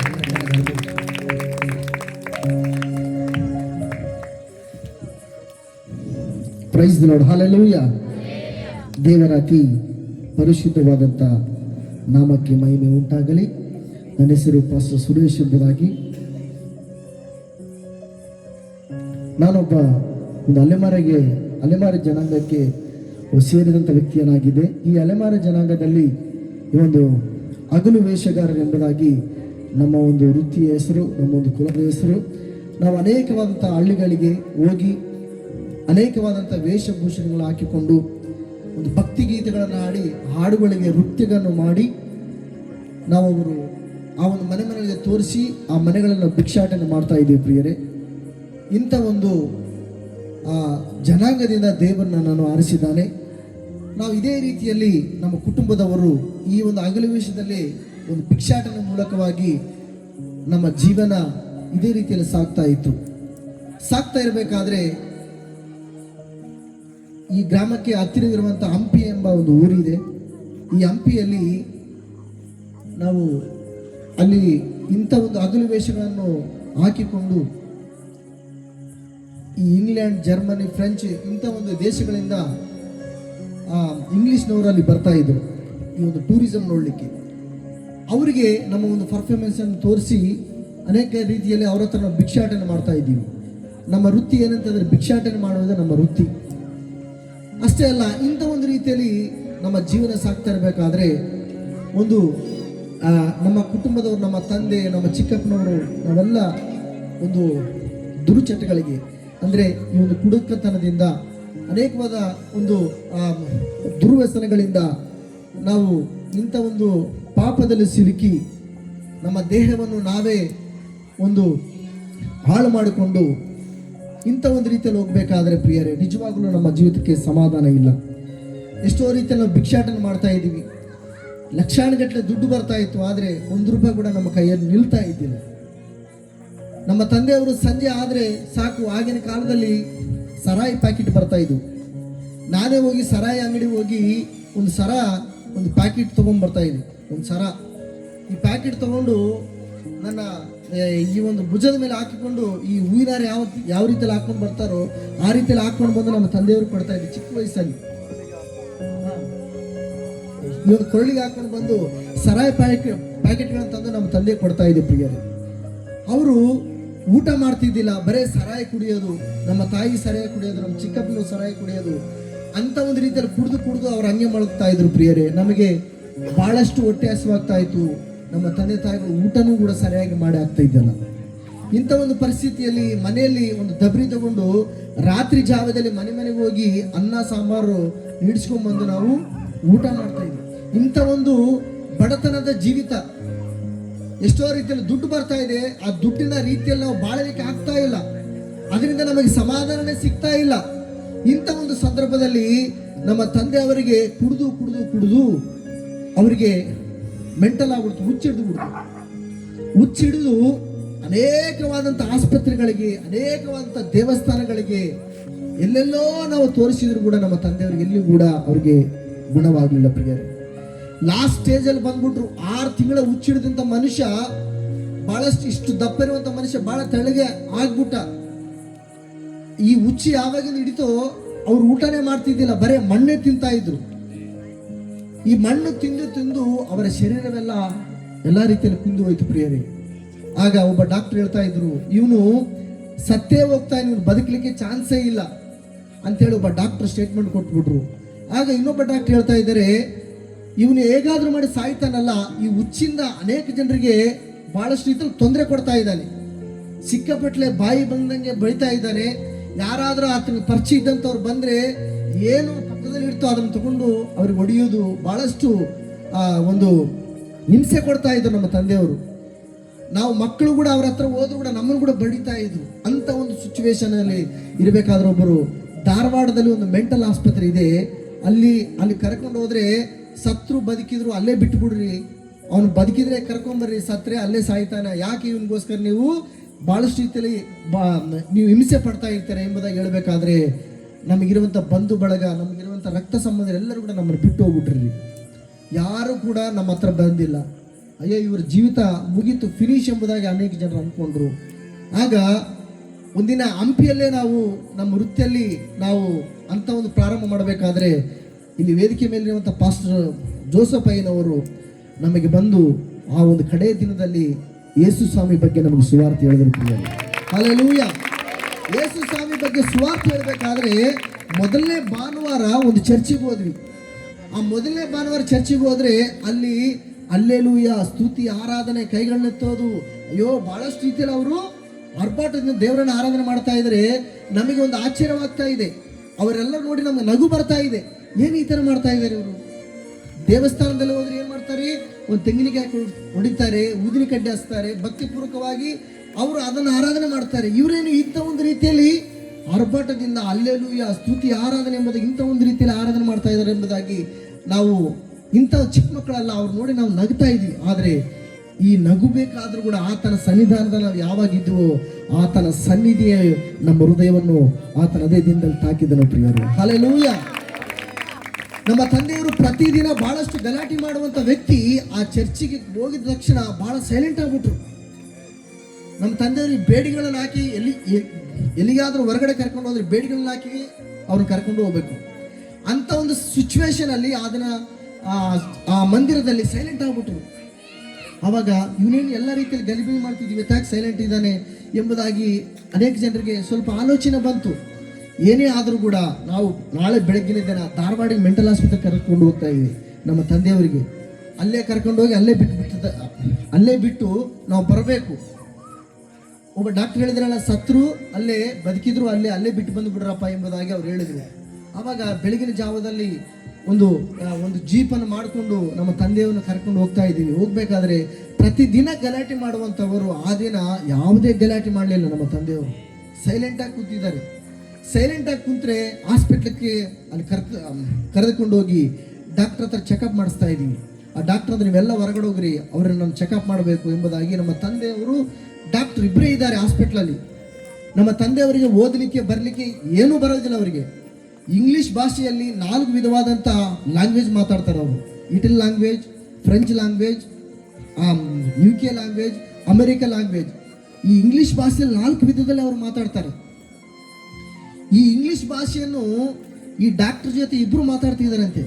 ಸರ್ ಇವನು ಒಳ್ಳೆ ಇಂಗ್ಲೀಷ್ ಮಾತಾಡ್ತಾನೆ ಸರ್, ಒಳ್ಳೆ ಟ್ಯಾಲೆಂಟೆಡ್ ಪರ್ಸನ್, ಒಳ್ಳೆ ತಬಲಾ ಬಾರಿಸ್ತಾನೆ, ಒಳ್ಳೆ ಹಾಡುಗಾರ, ಇದ್ದಕ್ಕಿದ್ದಾಗೆ 6 ತಿಂಗಳಿಂದ ಇವನಿಗೆ ಭಾಳ ಹುಚ್ಚಿಡ್ಬಿಟ್ಟಿದೆ ಸರ್ ಎಂಬುದಾಗಿ ಡಾಕ್ಟರ್ಗೆ ಎಲ್ಲ ರೀತಿಯಲ್ಲಿ ಅವರು ಕಂಪ್ಲೇಂಟ್ ಹೇಳ್ತಾ ಇದ್ದಾರೆ. ಆಯ್ತು ಎಂಬುದಾಗಿ ಎಲ್ಲ ಚೆಕಪ್ ಮಾಡಿದ ಮೇಲೆ ಡಾಕ್ಟರ್ ಹೊರಗೆ ಬಂದು ನಮ್ಮೆಲ್ಲರನ್ನು ಕರೆದ್ರು. ಎಲ್ಲರನ್ನು ಕರೆದು ಏನಂದ್ರೆ ಗೊತ್ತಾ, ಡಾಕ್ಟ್ರು ಹುಚ್ಚು ಇವನಿಗೆ ಹಿಡಿದಿಲ್ಲ, ನಿಮ್ಗೆಲ್ಲರಿಗೂ ಹಿಡಿದು ಬಿಟ್ಟೈತೆ ಹುಚ್ಚು ಅಂತ ಅಂದ್ಬಿಟ್ಟು ಡಾಕ್ಟ್ರು. ನೋಡ್ರಿ ಎಂತ ಮೆರಕಲ್. ಹಲ್ಲೆಲೂಯಾ. ನಮ್ಮ ತಂದೆಯವರು ಅಲ್ಲಿ ಹೋದ ತಕ್ಷಣ ಡಾಕ್ಟರ್ ಹತ್ರ ಬರೀ ಇಂಗ್ಲೀಷಿನ ಮಾತಾಡ್ತಿದ್ದಾರಂತೆ. ಅರೆ ಹುಚ್ಚ ಯಾರಾದರೂ ಇಂಗ್ಲೀಷ್ ಮಾತಾಡ್ತಾನಾ ಎಂಬುದಾಗಿ ಡಾಕ್ಟರ್ಗೆ ಶಾಕ್ ಹೊಡೆದ್ಬಿಡ್ತು ಪ್ರಿಯರೇ. ಆ ದಿನ ಡಾಕ್ಟ್ರು ಏನಾದರೂ ಇವನು ಹುಚ್ಚ ಇದ್ದಪ್ಪ ಎಂಬುದಾಗಿ ಹೇಳಿದ್ರೆ ನಮ್ಮ ತಂದೆಯವ್ರಿಗೆ ಅಲ್ಲೇ ಬಿಟ್ಟು ಬಿಡ್ತಿದ್ವಿ ಪ್ರಿಯರೇ. ಆದರೆ ಯಾವತ್ತು ನಾವು ಚರ್ಚಿಗೆ ಮಂದಿರಕ್ಕೆ ಕಾಲಿಟ್ಟಿವೋ ಆವತ್ತೇ ನಮ್ಮ ತಂದೆಯವರಿಗೆ ಆತನು ಗುಣಪಡಿಸಿದ್ದಾನೆ ಪ್ರಿಯರೇ. ಹಲ್ಲೆಲೂಯಾ. ಆವಾಗಿಂದ ನಮ್ಮ ಮನೆ ಬಂದ ತಕ್ಷಣ ಒಂದು ತೀರ್ಮಾನ ಮಾಡಿಕೊಂಡಿದ್ರು, ದೇವರೇ ನೀವು ನಮ್ಮ ತಂದೆಯವರಿಗೆ ನೀವು ಗುಣಪಡಿಸಿದ ಕಾರಣ ನಾವು ಸತ್ರು ಬದುಕಿದ್ರು ಜೀವನ ಪೂರ್ತಿ ನಿನಗಾಗಿ ನಾವು ಸೇವೆ ಮಾಡ್ತೀವಿ ಎಂಬುದಾಗಿ ನಮ್ಮ ಕುಟುಂಬದವರೆಲ್ಲರೂ ಕೂಡ ದೇವರಿಗೆ ಸಮರ್ಪಿಸಿಕೊಂಡು ನಮ್ಮ ಹೃದಯವನ್ನು ಯೇಸು ಸ್ವಾಮಿ ಕೊಟ್ಟಿದ್ದಾರೆ. ಹಲ್ಲೆಲೂಯಾ. ನಿಜವಾಗ್ಲೂ ಒಬ್ಬ ಭಕ್ತ ಹೇಳ್ತಾ ಇದ್ದಾನೆ, ಯಾವ ಮನುಷ್ಯನಾದರೂ ಯಾವ ಜಾತಿಯನ್ನಾದರೂ ಯಾವ ಮತವನ್ನಾದರೂ ದ್ವೇಷಿಸಬಾರದು, ದೂಷಿಸಬಾರದು ಎಂಬುದಾಗಿ. ನಿಜವಾಗ್ಲೂ ಯೇಸು ಸ್ವಾಮಿ ಕೂಡ ಯಾವ ಜಾತಿಯನ್ನಾದರೂ ಯಾವ ಮತವನ್ನಾದರೂ ಯಾವ ಮನುಷ್ಯನ ಆತನ ದ್ವೇಷ ಮಾಡಲಿಕ್ಕೆ ಈ ಲೋಕಕ್ಕೆ ಬಂದಿಲ್ಲ ಪ್ರಿಯರೇ. ಆತನ ಎಲ್ಲರನ್ನು ಆತನ ಪ್ರೀತಿ ಮಾಡಲಿಕ್ಕೆ ಬಂದಿದ್ದಾನೆ. ಅದಕ್ಕೋಸ್ಕರ ಒಂದು ವಾಕ್ಯ ಹೇಳುತ್ತೆ ಲೂಕನ ಬರೆದ ಸುವಾರ್ತೆಯಲ್ಲಿ 19ನೇ ಅಧ್ಯಾಯ 10ನೇ ವಚನದಲ್ಲಿ, ಮನುಷ್ಯ ಕುಮಾರನು ಕೆಟ್ಟು ಹೋಗಿರುವುದನ್ನು ಹುಡುಕಿ ರಕ್ಷಿಸುವುದಕ್ಕೋಸ್ಕರವಾಗಿ ಈ ಲೋಕಕ್ಕೆ ಬಂದಿದ್ದಾನೆ ಎಂಬುದಾಗಿ. ನಾನು ಕೂಡ ಒಂದು ದಿನ ನಾನು ಈ ಲೋಕದಲ್ಲಿ ಕೆಟ್ಟು ಹೋಗಿದೆ, ದುರ ಆಸೆಗಳಲ್ಲಿ ದುರ ಚಟಗಳಲ್ಲಿ ಬಾನಿಸಾಗಬೇಕಾದ್ರೆ ಪ್ರಿಯರೇ ನನ್ನ ಹೃದಯವನ್ನು ಯೇಸು ಸ್ವಾಮಿ ಕೊಟ್ಟನು ಪ್ರಿಯರೇ. ಇವತ್ತು ನನ್ನ ಜಾತಿ ಬದಲಾಗಿಲ್ಲ, ನನ್ನ ಹೆಸರು ಬದಲಾಗಿಲ್ಲ, ನನ್ನ ಯಾವುದೇ ರೀತಿಯಲ್ಲಿ ಬದಲಾಗಿಲ್ಲ ಪ್ರಿಯರೇ. ನನ್ನ ಹೃದಯ, ನನ್ನ ಮನಸ್ಸು ಬದಲಾಗಿದೆ. ನನ್ನ ಮನಸ್ಸನ್ನು ದೇವರು ಕೊಟ್ಟ ಕಾರಣ ಈ ದಿನ ದೇವರು ಅದ್ಭುತವಾದ ರೀತಿಯಲ್ಲಿ ದೇವರು ನಮ್ಮನ್ನು ಆಶೀರ್ವಾದ ಮಾಡಿದನು ಪ್ರಿಯರೇ. ನಾವು ಅನೇಕ ರೀತಿಯಲ್ಲಿ ಹಳ್ಳಿಗಳಲ್ಲಿ ಹೋಗ್ತಾ ಇದ್ದೀವಿ. ಒಂದು ವಾರ ಈ ಊರಲ್ಲಿ ಇದ್ರೆ ಇನ್ನೊಂದು ವಾರ ಇನ್ನೊಂದು ಊರಲ್ಲಿ ಎಲ್ಲ ರೀತಿಯಲ್ಲಿ ಗುಡಿಸಲು ಟೆಂಟ್ಗಳು ಹಾಕೊಂಡು ಜೀವನ ಮಾಡ್ತಿದ್ದೀವಿ. ಮಳೆ ಬಂದರೆ ಅವೆಲ್ಲ ಗುಡಿಸಲೆಲ್ಲ ಸೋರಿ ಕೆಳಗೆ ಮಳೆ ನೀರು ಮೇಲೆ ನಾವು ಮಲಗ್ತಾ ಇದ್ದೀವಿ. ಎಲ್ಲ ಕೌದಿಗಳೆಲ್ಲ ಎಲ್ಲ ರೀತಿಯಲ್ಲಿ ತೊಯ್ದೋಗ್ತಿದ್ವು. ಅಂತ ಒಂದು ಪರಿಸ್ಥಿತಿಯಲ್ಲಿ ಇರಬೇಕಾದ್ರೆ ದೇವರು ನಮಗೆ ಈ ದಿನ ಸುಂದರವಾದಂಥ ಒಂದು ಮಂದಿರ, ಸುಂದರವಾದಂಥ ಮನೆಯನ್ನು ದೇವರು ನಮಗೆ ಕೊಟ್ಟಿದ್ದಾನೆ ಪ್ರಿಯರೇ. ಹಲ್ಲೆಲೂಯಾ. ದೇವರ ಬಳಿಗೆ ಬರಬೇಕಾದ್ರೆ, ದೇವರ ಬಳಿಗೆ ನಮ್ಮ ಹೃದಯವನ್ನು ದೇವರಿಗೆ ಅರ್ಪಿಸಬೇಕಾದ್ರೆ ಖಂಡಿತವಾಗಿ ದೇವರು ಆತನ ಒಂದು ದಿನ ಮೇಲೆ ಕೆತ್ತಲಿಕ್ಕಿದ್ದಾನೆ ಪ್ರಿಯರೇ.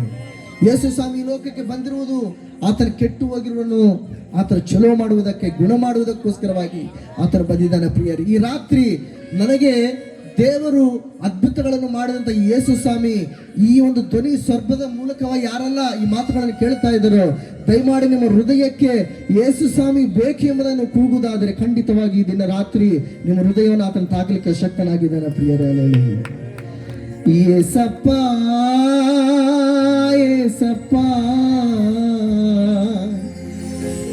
ಹೃದಯದಲ್ಲಿ ನೀ ಬಾರಪ್ಪ, ಚಿಂತೆ ಕಷ್ಟಗಳಿಂದ ಈ ಜೀವ ಬಳಲಿ ಹೋಯಿತು ದೇವ, ಚಿಂತೆ ಕಷ್ಟಗಳಿಂದ ಈ ಜೀವ ಬಳಲಿ ಹೋಯಿತು ದೇವ, ನಿನ್ನನ್ನೇ ನಂಬಿ ಬಂದಿರುವೆ, ನನ್ನ ದುಃಖ ಪರಮಾರಿಸು ಯೇಸುವೇ, ನಿನ್ನನ್ನೇ ನಂಬಿ ಬಂದಿರುವೆ, ನನ್ನ ದುಃಖ ಪರಮಾರಿಸು ಯೇಸಪ್ಪ ಯೇಸಪ್ಪ, ನೀ ಹೃದಯದಲ್ಲಿ ನೀ ಬಾರಪ್ಪ ಯೇಸಪ್ಪ ಯೇಸಪ್ಪ, ನೀ ಹೃದಯದಲ್ಲಿ ನೀ ಬಾರಪ್ಪ. ಸರ್ವಶಕ್ತನಾಗಿರುವ ತಂದೆಯಾದ ದೇವರೇ, ಕರ್ತನ ಇಲ್ಲಿವರೆಗೂ ಸಾಕ್ಷ್ಯ ಮುಖಾಂತರವಾಗಿ ಈ ಗ್ರಾಮದಲ್ಲಿ ನೀವು ಮಾತಾಡಿದಂಥ ಮಾತುಗಳಿಗಾಗಿ ಸ್ತೋತ್ರ. ಕರ್ತನ ಈ ಮಾತುಗಳನ್ನು ಕೇಳಿದಂತೆ ಎಲ್ಲ ಹೃದಯಗಳಲ್ಲಿ ದೇವರೇ ಮನಸ್ಸು ಬದಲಾವಣೆ ಪರಿವರ್ತನೆ ಉಂಟಾಗಲೆಂಬುದನ್ನು ಪ್ರಾರ್ಥಿಸ್ತೇವೆ. ಈ ಗ್ರಾಮಕ್ಕೆ ಅಯಾ ಶುಭವು ಕೃಪೆಯು ಉಂಟಾಗಲೆಂಬುದನ್ನು ನಾವು ಆರಾಧಿಸ್ತೇವೆ ದೇವರೇ. ಎಲ್ಲ ಪಾಪದ ಕಾರ್ಯಗಳು ಯೇಸುವಿನ ನಾಮದಲ್ಲಿ ದೇವರ ಸುಡಲ್ಪಡಲಿ ಕರ್ತನೆ. ದೇವರ ಈ ಗ್ರಾಮಕ್ಕೆ ನಿನ್ನ ಸಮಾಧಾನವು ಹೇರಳವಾಗಿ ದಯಪಾಲಿಸುವುದನ್ನು ಪ್ರಾರ್ಥಿಸ್ತೇವೆ ಕರ್ತನೆ. ಕೃಪೆ ತೋರಿಸು ನಡೆಸು, ಯೇಸುವಿನ ಹೆಸರಿನಲ್ಲಿ ಬೇಡ ಹೊಂದಿದ್ದೇವೆ ನಮ್ಮ ತಂದೆಯೇ, ಆಮೆನ್. ಪ್ರೈಸ್ ನೋಡಿ ಸಮಯ ಕೊಟ್ಟಂತ ಸೇವಕರಿಗೆ, ವೇದಿಕೆ ಮೇಲೆ ಎಲ್ಲ ಸೇವಕರಿಗೆ ಹೃದಯಪೂರ್ವಕವಾದ ಅಭಿನಂದನೆಗಳು. ಆಮೆನ್. చక్కటి సాక్ష్యం అందించిన సురేష్ బ్రదర్కి మా హృదయపూర్వకమైన ధన్యవాదాలు. చాలా దీన స్థితిలో నుంచి ఉన్నతమైన స్థితి వరకు దేవుడు అతను హెచ్చించారు. ఈరోజు ఆ కుటుంబం వారందరూ దేవుని సేవలో ఉన్నారు, సంపూర్ణ స్థితిలో ఉన్నారు. ఈరోజు వాళ్ళ కార్లు మీద దొరుకుతున్నారు. ఇదంతా లక్షల రూపాయల సంపాదన. ఇదంతా సామాన్య విషయం, ఇదంతా సొంతమే, వాళ్ళు ఓన్. నిజంగా నీ హృదయం ఏసుకిస్తే నీ హృదయాన్నే దేవుడు శుద్ధీకరిస్తాడు. నీవు నీ పిల్లలు, నీవు నీ కుటుంబం వారు అనుభవించవలసిన ఆ సుఖాన్ని, ఆ ఆనందాన్ని సాతాను మోసగిస్తున్నాడు. యేసుప్రభు వారికి నా హృదయంలో చోటిస్తే చాలు, నీవు దీవించబడతావు. కనుక చక్కటి సాక్ష్యం ఇచ్చిన నా ప్రియ జత సేవకుడు సురేష్ గారికి చప్పట్లు కొట్టి మరోసారి అభ్యంతరం తెలియపరుస్తున్నాం. హల్లెలూయా, స్తోత్రం. అలాగే దైవజనుల మధ్యలో విలియం కేర్ గారు ఉన్నారు. నేను ఫోటో చూసి చాలా ఎత్తుంటాడు అనుకోండి. ఏ సార్ ఇంత ఎత్తు 7 అడుగులు అనుకుంటే నేను రాయగానే అడిగిన ఎంత ఎత్తుంటాను అంటే ఇంత ఎత్తున్నాను అంటే ఫోటో అట్ట పడింది సార్ అంటాడు. కనుక దైవజనులు మన మధ్యలో ఉన్నారు. కొంత సమయం మన అయ్యగారు కూడా సమర్పిద్దాం. చప్పటి కొట్టి దైవ సేవలకి ఈ సమయాన్ని కూడా సమర్పిద్దాం. చక్కగా దేవుని వాక్యాన్ని విందాం. దేవుని నామానికి మహిమ కలుగునుగా. హల్లెలూయా. మన 2 చేతులు పైకెత్తి యేసుకి ఒక ఘనమైన హల్లెలూయా చెల్లిద్దాం. హల్లెలూయా. దేవుని పరిశుద్ధ నామానికి మహిమ కలుగును గాక. ఆమేన్. చక్కటి వర్తమానాలు, చక్కటి సాక్ష్యాన్ని విన్నాం. దేవుడు చాలా చాలా గొప్పవాడు. ఆమేన్. హల్లెలూయా. ఒక పాట పాడదాం ఒకసారి. చాలా గొప్పోడు, చాలా చాలా గొప్పోడు, నేను నమ్మిన నా యేసుడు. ఎలాంటి వాడు అంటే మన దేవుడు చాలా గొప్పవాడు. ఆమేన్. పాడదాం. చాలా గొప్పోడు, చాలా చాలా గొప్పోడు, నేను నమ్మిన నా యేసుడు. చాలా మంచోడు, చాలా చాలా మంచోడు, నాకు దొరికిన నా యేసుడు. మాటలలో చెప్పలేనంత, చేతలలో చూపలేనంత,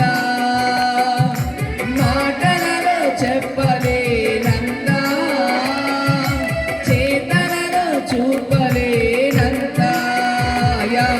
చాలా చాలా చాలా చాలా చాలా గొప్పోడు, చాలా చాలా చాలా చాలా చాలా మంచోడు, చాలా చాలా చాలా చాలా చాలా గొప్పోడు, చాలా చాలా చాలా చాలా చాలా మంచోడు, చాలా గొప్పోడు, చాలా చాలా గొప్పోడు, నేను నమ్మిన నా యేసుడు.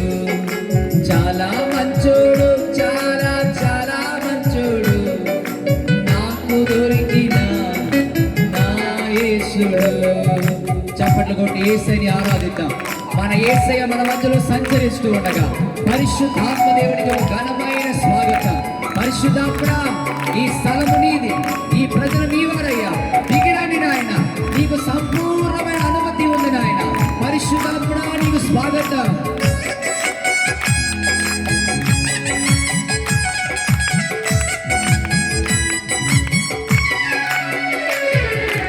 నీలాంటి ప్రేమ ఎక్కడ లేదు, వింతైన ప్రేమ అంతు చిక్కదు. నీలాంటి ప్రేమ ఎక్కడ లేదు, వింతైన ప్రేమ అంతు చిక్కదు.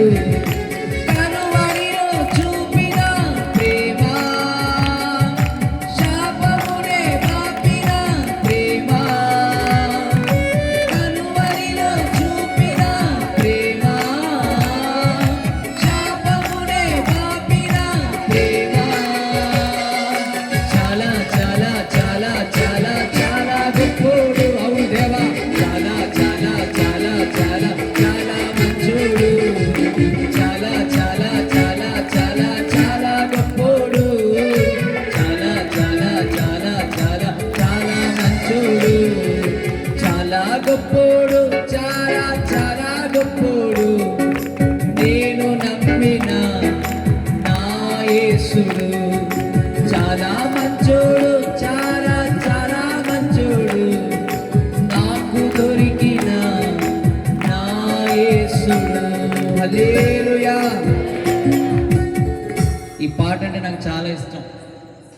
ఎందుకు అంటే యేసయ్య చాలా గొప్పోడు. ఆమేన్. యేసయ్య చాలా మంచోడు. ఈ రాత్రి నన్ను ఆంధ్రా నుంచి ఈ స్థలానికి తీసుకొచ్చాడంటే అది నా గొప్పతనం కాదు, నా మంచితనం కాదు, యేసయ్య గొప్పతనం, యేసయ్య మంచితనం. ఆమేన్. హల్లెలూయా. మొదటిగా దేవాతి దేవునికి నా హృదయపూర్వకమైన వందనాలు, స్తోత్రాలు. అలాగే స్టేజ్ పైన ఉన్న దైవజన్ అందరికీ, ముఖ్యంగా డానియల్ గారికి, సీనియర్ పాస్టర్ గారికి, పాస్టర్ గారికి, సురేష్ గారికి, ఇక్కడ ఉన్న మీ అందరికీ నా హృదయపూర్వకమైన వందనాలు. హల్లెలూయా. దేవుడు మనందరిని దీవించును గాక. ఆమేన్. హల్లెలూయా. మరి మనం చాలా చక్కటి వాక్యాన్ని విన్నాం. దేవుడు ఏ విధంగా మన జీవితంలో పని చేస్తాడు అని మనం తెలుసుకున్నాం. మరి లేని స్థితిలోంచి ఉన్నత స్థితిలోనికి దేవుడు ఒక వ్యక్తిని ఎలాగ ఆశీర్వదించాడో మనం విన్నాం. అయితే దేవుని బిడ్డలారా, దేవుని యొద్ద ఏం దొరుకుతుంది అని మనం ఆలోచిస్తే దేవుని యొద్ద విడుదల దొరుకుతుంది. ఆమేన్. హల్లెలూయా. దేవుడు ఆయన యొద్దకు వచ్చి వారిని ఏం చేస్తాడు అంటే వారు పడుతున్న బాధలో నుండి, ఇబ్బందులో నుండి, శోధనల నుండి పూర్తిగా విడిపిస్తాడు. ఎందుకంటే ఈ లోకంలో మనం చూస్తే మేము ఈ ప్రాంతానికి వస్తున్నప్పుడే, ట్రైన్లో వస్తున్నప్పుడే ఈ ప్రాంతాలన్నీ కూడా భయంకరమైన దురాత్మల చేత, చాతబడి శక్తుల చేత, మాంత్రిక శక్తుల చేత పీడించబడుతున్నట్టుగా ప్రభు మాకు చూపించాడు. సేవకులు అడిగారు, ఏం కనిపించింది మీకంటే మేము ఇదే చెప్పాం. మేము ఏ ప్రాంతానికి వెళ్ళినా అక్కడ ఏం జరుగుతుందో, అక్కడ ఎవరు ఏలుబడి చేస్తున్నారో దేవుడు మాకు తెలియపరుస్తూ ఉంటాడు. ఎందుకంటే మన దేవుడు మరి గొలియాతుని ఎదుర్కోవాలంటే దావీదుకి ఏం తెలియాలా, గొలియాతు ఎలా ఉంటాడో తెలియాలి. హల్లెలూయా. మన శత్రువుని మనం తెలుసుకున్నప్పుడే మన శత్రువుని మనం ఏం చేయగలుగుతాం, వెళ్ళగొట్టగలుగుతాం. మరి ఈ రాత్రి మనం జ్ఞాపకం చేసుకోవాల్సిన ఒక విషయం ఏంటంటే, నువ్వు ఏ విషయంలో బంధించబడ్డావో, పీడించబడ్డావో, హింసించబడుతున్నావో ఈ రాత్రి ప్రభు నీకు విడుదల ఇవ్వబోతున్నాడు. ఆమేన్. హల్లెలూయా. సంపూర్ణ విడుదల నీకు కలగబోతుంది. ఎందుకంటే మన ప్రభు ఈ లోకానికి ఎందుకు వచ్చాడు, యేసుక్రీస్తు ప్రభు ఎందుకు సిలువ మరణం పొందాడు, శాపాన్ని బాపి ఆశీర్వాదాన్ని తీసుకొచ్చాడంటే మనమందరం విడుదల పొందాలని. హల్లెలూయా. సంపూర్ణ విడుదల పొందాలని. హల్లెలూయా. సంపూర్ణ సమాధానాన్ని మనం పొందాలని దేవుడు ఆశపడ్డాడు. అయితే దేవుని బిడ్డలారా, మరి మొదటిగా నా పేరు మీకు చెప్పాలని ఆశపడుతున్నాను. నా పేరు మరి విలియం కేరీ. దేవుడు బాప్తీసాన్ని పొందిన తర్వాత మా ఆత్మీయ తండ్రి నాకు పెట్టిన పేరు మరి విలియం కేరీ. మీ అందరికి తెలుసు కదా, విలియం కేరీ మరి ఢిల్లీ ప్రాంతానికి వచ్చి, మరి కలకత్తా, ఢిల్లీ ఆ ప్రాంతాలకు వచ్చి పరిశుద్ధ గ్రంథాన్ని మరి మన కొరకు సిద్ధం చేసి, తర్జుమా చేసి, సువార్తను ప్రకటించి తన కుటుంబాన్ని కోల్పోయిన ఒక వ్యక్తిగా ఆయన ఉన్నాడు. అయితే మరి దేవుడి కార్యాలు ఎలా ఉంటాయంటే చాలా గొప్పగా ఉంటాయి కదండి. మరి మనం చూస్తే ఇర్మియా గ్రంథం 1వ అధ్యాయం చూస్తే అక్కడ రాసి ఉంటుంది, దేవుడు ఇర్మియాతో మాట్లాడుతూ ఉంటాడు, తల్లి గర్భములో రూపించబడక మునిపే నిన్ను ఎరిగి ఉన్నాను, నిన్ను ఎన్నుకున్నాను, నిన్ను ప్రతిష్ఠ చేశాను అంటాడు. అంటే ఇక్కడ ఉన్న మన అందరినీ దేవుడు ఎప్పుడు అడిగాడంటే తల్లి గర్భములో రూపించబడక మునిపే మనం ఏంటో దేవునికి బాగా తెలుసు. హల్లెలూయా. మనం ఏ విధంగా ఉంటామో ఆయనకి బాగా తెలుసు, మనం ఏ విధంగా నడుస్తాం ఆయనకి తెలుసు, మనం కూర్చోవటం, నుంచోవటం, మాట్లాడటం, ఆయన్ని కలిగి ఉండటం సమస్తము దేవునికి తెలుసు. అయితే మరి మనిషి ఏమైపోతున్నాడు అంటే, మనిషికి ఒక అలవాటు ఉంటుందండి. ఏంటంటే మనిషి త్వరగా తన చుట్టూ ఉన్న వాటికి బానిస అయిపోతూ ఉంటాడు. దేనికి అయిపోతుంటాడు? చుట్టూ ఉన్న వాటికి. అది ఏదైనా, అది అందాలకైనా, ఆనందాలకైనా, అలవాట్లకైనా, ఈ లోక సంబంధమైన ఆహ్లాదకరమైన వాటికైనా, లేకపోతే ఈ లోక సంబంధమైన సాంప్రదాయాలకైనా మనిషి త్వరగా ఏమైపోతుంటాడంటే అలవాటు పడిపోయి సత్యాన్ని తెలుసుకోకుండా అసత్యం వైపు వెళ్ళిపోతూ ఉంటాడు. సమస్య అదే. ఏంటంటే మనిషి సత్యాన్ని తెలుసుకోవాలని ప్రయత్నం చేయడు. తనకున్న ఆనందం ఏదైతే ఆనందం ఇస్తుందో దాన్ని పట్టుకొని ముందుకు వెళ్ళిపోతూ ఉంటాడు. అయితే 2009లో మరి మా నాన్నగారు రైల్వేలో మరి బ్రిడ్జీలు, డ్యామ్స్ పని చేస్తుండేవారు, రాడ్ బెండింగ్, సెంటరింగ్ చేస్తూ. ఎప్పుడు 100 మంది స్టాఫ్ మా దగ్గర ఉండేవారు. ఎప్పుడు మా డాడీ మాతో ఉండేవారు కాదు. ఆయన ఎప్పుడు ఎక్కడ అడవి ఉందో, లేకపోతే ఎక్కడ డ్యామ్ వర్క్ జరుగుతుందో, ఎక్కడైతే రైల్వేకి సంబంధించిన బ్రిడ్జీలు కడతారో ఆ ప్రాంతంలోనే ఆయన ఉండేవారు. ఎప్పుడైనా ఆయన వస్తే మేము మార్నింగ్ లేచేటప్పటికి ఆయన వెళ్ళిపోతుండేవారు. అక్కడ వర్కర్స్ ఇబ్బంది పడతారు, నేను వెళ్ళిపోవాలి అంటూ ఉండేవారు. అయితే 2009 డిసెంబర్ నెలలో మా నాన్నగారికి ఒక భయంకరమైన యాక్సిడెంట్ జరిగింది. ఈ యాక్సిడెంట్లో ఏం జరిగిందంటే ఆయన కాలు మరి యాక్సిడెంట్కి గురయ్యి నడవలేని ఒక పరిస్థితికి ఆయన వచ్చేసారు. మరి మనకి కష్టాలు రాగానే, బాధలు రాగానే ఎవరిని నిందిస్తామండి? మొట్టమొదట దేవుణ్ణి నిందిస్తాం. దేవుడు ఏ మతంలో ఉన్నవారైనా ఏం చేస్తారు? ఆ భగవంతుడు ఎందుకు ఇలాగా చేస్తున్నాడు, దేవుడికి కూడా నా మీద జాలి లేదు, దేవుడికి కూడా నా మీద మనసు లేదు, దేవుడు కూడా నన్ను పట్టించుకోవట్లేదు అని మనం ఎవరి మీద వేస్తామంటే మొట్టమొదటి నింద లేకపోతే ఏం చేస్తామంటే వేసేది ఎవరి మీద అంటే దేవుడి మీద ఉంటాయి. ఎందుకంటే మన కష్టాలు రాగానే తిట్టడానికి మొదట మనకి ఎవరు ఉంటారంటే ఎదురుగా దేవుడే కనిపిస్తాడు. ఎందుకు అంటే దేవుని దగ్గరికి ఎందుకు వచ్చాం? బాగుంటామని, ఎదుగుతామని, దీవించబడతామని, ఆశీర్వదించబడతామని వస్తారు. అయితే ఆ దినాల్లో నేను దేవుని అంతగా తెలుసుకునే స్థితిలో లేను. ఏదో అంతంత మాత్రం అప్పుడప్పుడు 2 నెలలకు ఒకసారి 3 నెలలకు ఒకసారి సండే స్కూల్కి వెళ్ళి దేవుని ఆరాధిస్తూ ఉండేవాడిని తప్ప ఎప్పుడు కూడా మనసారా దేవుని ఆరాధించే స్థితిలో నేను లేను. అయితే స్వార్థ ఎవరు చెప్పినా వినాలి. ఏంటండి, ఒక మంచి మాట ఎవరు చెప్పినా వినాలి. ఎందుకు అంటే ఈ లోకంలో చాలా మంది దేవుళ్ళు ఉన్నారు, కానీ లోకంలో ఉన్న డాక్టర్స్కి ఏమని పేరు ఉంటుందండి? ఏ డాక్టర్ అయినా, పళ్ళ డాక్టర్ అయినా, గుండె డాక్టర్ అయినా, నరాల డాక్టర్ అయినా, ఎముకల డాక్టర్ అయినా, ఏ డాక్టర్ అయినా, ఆఖరికి తల బాగు చేస్తే తల వెంట్రుకలకు సంబంధించిన డాక్టర్ అయినా డాక్టర్ అనే అంటాం. కానీ ఈ డాక్టర్ దానికి పనిచేయడు, ఆ డాక్టర్ ఈ వైద్యానికి పనిచేయడు. ఈ రోజు నువ్వు ఎందుకు దేవుని దగ్గరికి రావాలంటే దేవుళ్ళు అనేవాళ్ళు అందరూ ఉన్నా యేసయ్య లాంటి దేవుడు లేడు. హల్లెలూయా. ఈయన అన్ని రకాలైన వ్యాధులు, అన్ని రకాలైన బాధలు, అన్ని రకాలైన సమస్యల నుంచి బయటికి తేగలని ఒకే ఒక దేవుడు ఎవరంటే నజరేయుడనే యేసయ్య. ఆమేన్, హల్లెలూయా. యేసు నామం గొప్ప నామం, యేసే నిజ దేవుడు.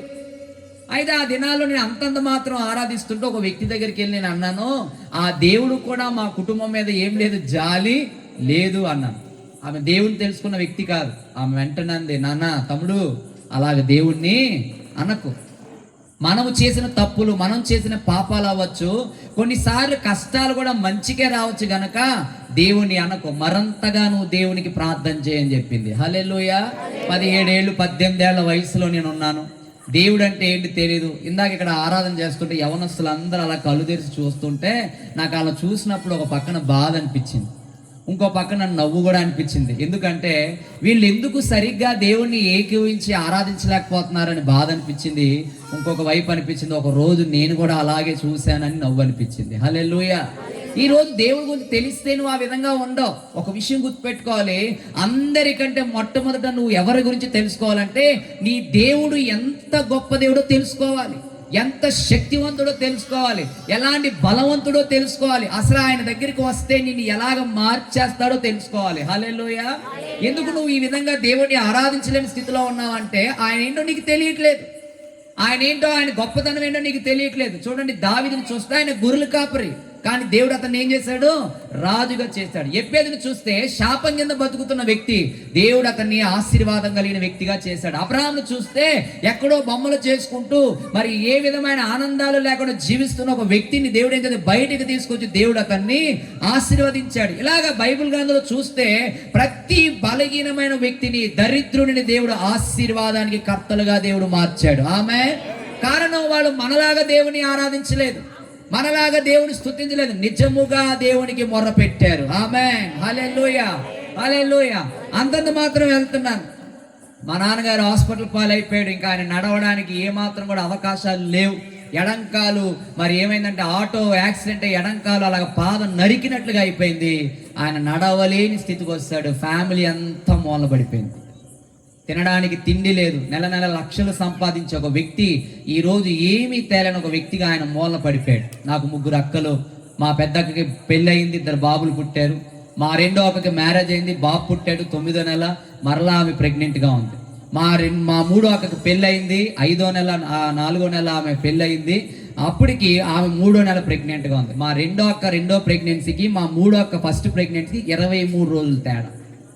ఇంకా సమస్యలు కుటుంబంలో ఏమైపోయినాయంటే ఒక్కసారిగా చెలరేగిపోయినాయి. ఎక్కడ నెమ్మది లేదు. ఎందుకంటే నేను సంపాదించే స్థితిలో నేను లేను. టైఫాయిడ్, మలేరియా జ్వరంతో బాధపడుతున్నాను. మా నాన్నగారు మూల పడిపోయారు. మా అమ్మగారు ఇంటి గృహంలో ఒక హౌస్ వైఫ్గా ఉంది. ఆమె బయటికి వెళ్ళి ఏమీ తీసుకుని రాలేదు. ఎలాంటి పరిస్థితులకు వెళ్ళిపోయామంటే చుట్టూ ఇంకా ఏమీ దారి కనబడలేని స్థితికి వెళ్ళిపోయాం. అప్పుడేనండి నువ్వు ఎంత బాధలో ఉన్నావో అప్పుడే యేసు నిన్ను పిలుస్తాడు. హల్లెలూయా. కష్టాలు వచ్చినప్పుడు మనం ఎవరో లేరు అనుకుంటాం, కానీ ఒకే ఒక వ్యక్తి ఉన్నాడు, నేను చూస్తానే ఉంటాడు. నీ బాధ చూస్తాడు, నీ దుఃఖం చూస్తాడు, నీ వేదన చూస్తాడు, నీ సమస్యను చూస్తాడు. ఒక రోజు ఖచ్చితంగా నీ జీవితంలోనికి అడుగు పెడతాడు. ఆ జీవితం ఆయన కొరకు ఉపయోగపడేదిలాగా చేసేస్తాడు. హల్లెలూయా. హల్లెలూయా. ఏమి దారి కనబడట్లేదు. మా ఇంట్లో ఒక ఆమె అద్దెకు ఉండేది. మా అమ్మతో చెప్పేది, పిన్ని నీకు డబ్బులు కావాలా అని అడిగేది. అవునమ్మా డబ్బులు కావాలి అంటే వాళ్ళ భర్తకు తెలియకుండా కొన్ని లక్షల రూపాయలు మా అమ్మగారికి అప్పు కింద ఇచ్చింది. అలాగ దగ్గర కొన్ని లక్షల అప్పులు అయిపోయాం. సహాయం ఒక పక్క నుంచి వస్తుంది కానీ ఇంకొక పక్కన బాధలు పెరిగిపోతూనే ఉన్నాయి. ఈ లోపల ఆడపిల్లల అత్తగారులు కుదురుగా ఉండరు కదా, వాళ్ళు అనేవారు, మీ అక్కకి ప్రైవేట్ హాస్పిటల్ వేసి నీకు కానీ గవర్నమెంట్లో వేస్తే ఊరుకోనని ఒక ఆవిడ అనేది, మీ చెల్లికి గవర్నమెంట్లో వేసి నీకు ఇలా చేస్తే నేను ఊరుకోను ఒక ఆమె అనేది. అంటే సమస్యలతో పాటు చుట్టూ బంధువులు ఏమైపోతున్నారు, రాబంధులే పీకు తినేస్తున్నారు. అయితే నేను ఒక పని చేస్తామని ఏం తెలుసు అని దేవుని బిడ్డలారా, ఒక విషయం చెప్తున్నాను. నేను ఇక్కడ మాట్లాడుతున్న ఇక్కడ ఉన్న యవనస్తుల కోసం, ప్రభువుని ఎరగని వారి కోసం ఈరోజు నేను మాట్లాడుతున్నాను. తెలుసా, ఈ రాత్రి నీ జీవితాన్ని కనుక ప్రభువుకి నిజంగా కనుక నువ్వు ఇస్తే దేవుడు నిన్ను దేశానికి, రాష్ట్రానికి ఆశీర్వాదకరంగా మార్చేస్తాడు. హల్లెలూయా. ఇది ప్రభువుకు సాధ్యం. నీకు చదువు లేకపోయినా, జ్ఞానం లేకపోయినా, తెలివి లేకపోయినా, ఏ మంచి నీకు లేకపోయినా, ఎలాంటి జీవనోపాధి నీకు లేకపోయినా, యేసుని నీకు కలిగి ఉంటే చాలు. ఆమేన్. హల్లెలూయా. దినాలు జరుగుతున్నాయి, కష్టాలు పెరిగిపోతూ ఉన్నాయి. మా అమ్మగారు అనేది ఇంకా చనిపోదాం అన్న పరిస్థితికి వెళ్ళిపోయాం. మా సమస్యలంతా చూసి మాకున్న ఒక చిన్న ఇంటిని ఇటుపక్క వాళ్ళు సగం అటుపక్క వాళ్ళు సగం కొనేసుకుందాం అని రెడీ అయిపోయారు. ఇలా ఎలాగో ఊరుదులు పెట్టి వెళ్ళిపోతారు, ఇక మనం కొనుక్కోవడానికి రెడీగా ఉందాం, ఇలా ఫ్యామిలీ ఇంకా కొలాప్స్ అయిపోయింది అని వాళ్ళందరూ ప్లాన్ వేస్తున్నారు. అప్పుడు నేను దేవుడిని అడిగాను. ఏమని అడిగాను, ప్రభా ఇలాంటి ఒక జీవితం ఏ వ్యక్తి కూడా కోరుకోడు. నువ్వు ఏదైనా చేయగలవు. ఎలాంటి సమస్యల నుంచి నువ్వు బయటికి తీసుకొని రాగలవు. నువ్వు కార్యం చేయి ప్రభా అని నేను దేవుని ప్రార్థన చేయడం మొదలు పెట్టాను. రోజులు జరుగుతుండగా దేవుడు ఏం చేస్తే తెలుసండి, తనదైన సహాయాన్ని మాకు పంపించడం మొదలు పెట్టాడు. హల్లెలూయా. ఎలాగో జరిగింది ఇది అంటే, ఏదో నిద్రపోయి నేను పొద్దు నుంచి మీ సేవకుల్ని చూస్తూనే ఉన్నాను. చూస్తుంటే చాలా హుషారుగా పరిగెడుతున్నారు. పాస్టర్ గారు అది తినండి, ఇది తినండి, అది తినండి, అది తినండి, ఇది తాగండి అన్నా. నేను అన్న నాకేం వద్దు అంటున్నాను. ఆఖరికి ఏ సోప్ మీకు కావాలి, నాకేం అక్కర్లేదు, ఏ సోప్ అయినా నేను రుద్దుకుంటానని చెప్పాను. ఏ పేస్ట్ కావాలి, ఏ పేస్ట్ అయినా ఉంటాను, నాకేమీ అవసరం లేదు. ఎందుకంటే నేను ఎందుకు ఆ విధంగా అయిపోయినాను తెలుసా దేవుని బిడ్డలారా, ఈ లోకంలోనే దేని మీద నాకు లేదు, ఒకే ఒక దాని మీద ఉంది అని తెలుసా, యేసు కొరకు భూమి మీద ఏదైనా చేసి ఆయన దగ్గరికి వెళ్ళాలి. హల్లెలూయా. దేని మీద లేదు. తిండి సరిగా తినను నేను, ఏ ఆనందాలు చూడను. ఎందుకంటే నా చిన్న జీవితంలో నేను పడిన సమస్యలు, బాధలన్నీ ఏం చేశాయంటే యేసుని తప్ప దేనిని లెక్కించలేనంతగా నన్ను మార్చేశాయి. హల్లెలూయా. యేసు తప్ప ఏది నా జీవితంలో ముఖ్యమైనది కాదు. ఎందుకంటే నా యేసు మాత్రమే చాలా గొప్పోడు, మంచోడు. హల్లెలూయా. ఆ విధంగా ఎందుకు అయ్యామంటే బాధలు, సమస్యలు, ఇబ్బందులు ఆ విధంగా నన్ను మార్చుకుంటూ వచ్చేసాయి. హల్లెలూయా. పోరాటంలో నుండి దేవుడికి దగ్గరగా నన్ను చేశాయి. ఒకరోజు ఆల్ నైట్ ప్రేయర్ జరుగుతుంది. మా అమ్మగారు హాస్పిటల్లో ఉన్నారు. నాకు వంట రాదు, మా అమ్మకి భోజనం పెట్టేవాళ్ళు ఎవరు లేరు. కాబట్టి నేను ఏం చేస్తానంటే త్వరగా నేను అక్కడికి వెళ్ళడం కోసం నాకు వచ్చి రాని స్టైల్లో వంట చేసి పట్టుకెళ్ళి ఇచ్చి, రేంజర్ సైకిల్ ఉందండి, గబ్బా సైకిల్ మీద తొక్కుకుంటూ మా అమ్మకి బాక్స్ ఇచ్చి నేను వెళ్ళి ఆ రాత్రి అంతా ఆల్ నైట్ ప్రేయర్లో ఉన్నాను. ఆ రాత్రి దేవుడు నా జీవితాన్ని మార్చేశాడు. హల్లెలూయా. కారణం ఏంటంటే ప్రభు చూసేది ఏంటంటే నువ్వు ఆయన ఎంతగా వెతుకుతున్నావని. ఇది చాలా మంది అంటారు, నాకు ప్రార్థన రావట్లేదు అయ్యగారు, నాకు ప్రార్థన చేయడం ఎందుకో ఆగిపోయింది అయ్యగారు, నాకు దేవుడు అంటే ఇష్టమే కానీ దేవుడితో మాట్లాడడం రాదు. నేను చెప్తాను దేవుని బిడ్డలారా, నీ హృదయము సరిగ్గా దేవుని మీద ఆనుకుంటే ప్రార్థన దాని అంతటా అదే వస్తుంది. హల్లెలూయా. రోజులు జరుగుతుండగా దేవుడు ఎంత గొప్పగా మా జీవితాన్ని ఆశీర్వదించాడంటే, ఏది లేకుండా అయిపోయిన మా స్థితిని దేవుడు డే బై డే, దినము ఆశీర్వదించడం మొదలు పెట్టాడు. హల్లెలూయా. ఉన్నతంగా హెచ్చించడం మొదలుపెట్టి, ఏ ఇల్లు అయితే అమ్ముకొని వెళ్ళిపోతాను అనుకుని అదే ఇంటిని కట్టడానికి దేవుడు కృప చూపించాడు. అదే ఇంటి పైన మందిరం కట్టడానికి దేవుడు కృప చూపించాడు. అదే పైన ఇంకొక షెడ్ వేయడానికి దేవుడు కృప చూపించాడు.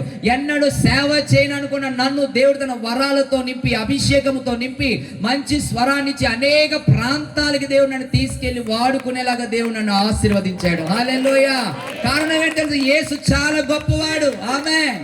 ఈ రాత్రి నువ్వు తెలుసుకోవాల్సింది ఏంటంటే, వీళ్ళ గొప్ప వాళ్ళు గొప్ప వాళ్ళ కాదు, హిందూ దేవుడు గొప్ప వాళ్ళు గొప్పదేలు కాదు, వాళ్ళు ఆరాధిస్తున్నారు. నువ్వు కలిగి ఉన్న దాన్ని నువ్వు ఆరాధించు. హల్లెలూయా.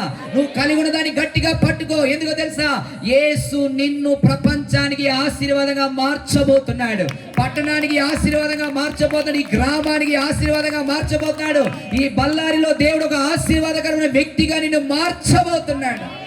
ఆమేన్. అసమానుడైన వాడు అవమానపరచడు నిన్ను. ఓటమి ఎరుగని మన దేవుడు, చప్పట్లు కొడదామా, ఓడిపోనివ్వడు నిన్ను. పాడదాం. అసమానుడైన వాడు అవమానపరచడు నిన్ను. ఓటమి ఎరుగని మన దేవుడు ఓడిపోనివ్వడు నిన్ను. ఘన కార్యములెన్నో నీకై చేసిన వాడు కష్టకాలమందు నీ చెయ్యి విడచునా. అసాధ్యములెన్నో దాటించిన నాదుడు శ్రమలో నిన్ను దాటిపోవునా. సియోను దేవుడే నిన్ను సిగ్గుపడనివ్వడు. కనికరపూర్ణుడే నీ కన్నీరు తుడుచును. సియోను దేవుడే నిన్ను సిగ్గుపడనివ్వడు. కనికరపూర్ణుడే నీ కన్నీరు తుడుచును. అసమానుడైన వాడు అవమానపరచడు నిన్ను. ఓటమి ఎరుగని మన దేవుడు ఓడిపోనివ్వడు నిన్ను. చప్పట్లు కొట్టి దేవుని మహిమపడతాం.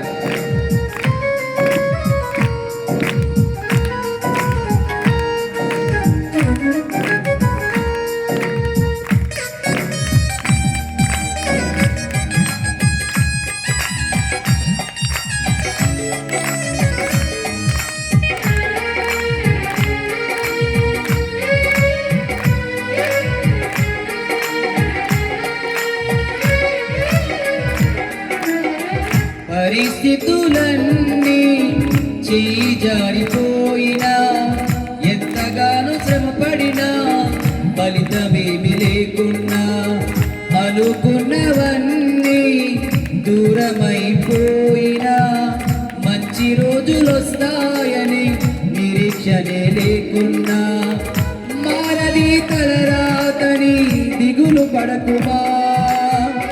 మారాను మధురముగా మార్చును నీకై. మారది తలరాతని దిగులు పడకుమా.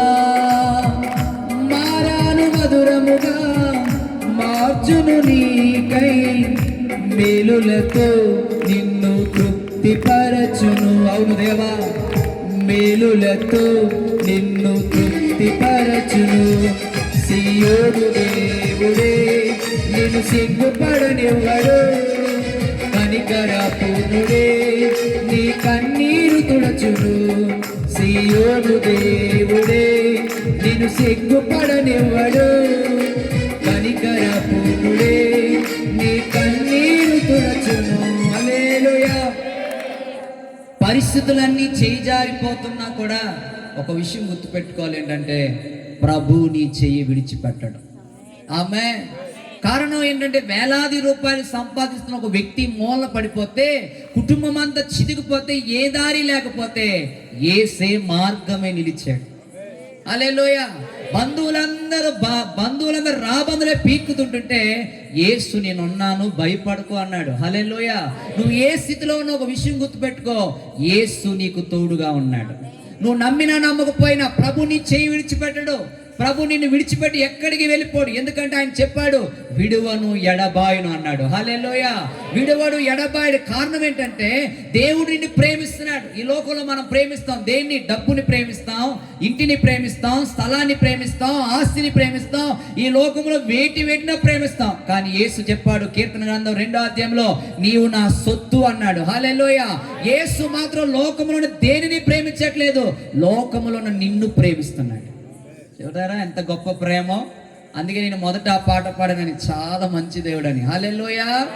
మనం చాలా విషయాలు ఏం చేస్తుంటాం, లోకంలో ఉన్న వాటి అన్నింటినీ ప్రేమిస్తాం. కొంతమంది బంగారం ప్రేమిస్తారు కదండి, వెండిని ప్రేమిస్తారు, కొంతమంది వాళ్ళకున్న అందాన్ని ప్రేమిస్తారు, కొంతమంది వాళ్ళకున్న పిల్లలు ప్రేమిస్తారు. కానీ యేసయ్య మాత్రం నిన్ను ప్రేమిస్తున్నాడు.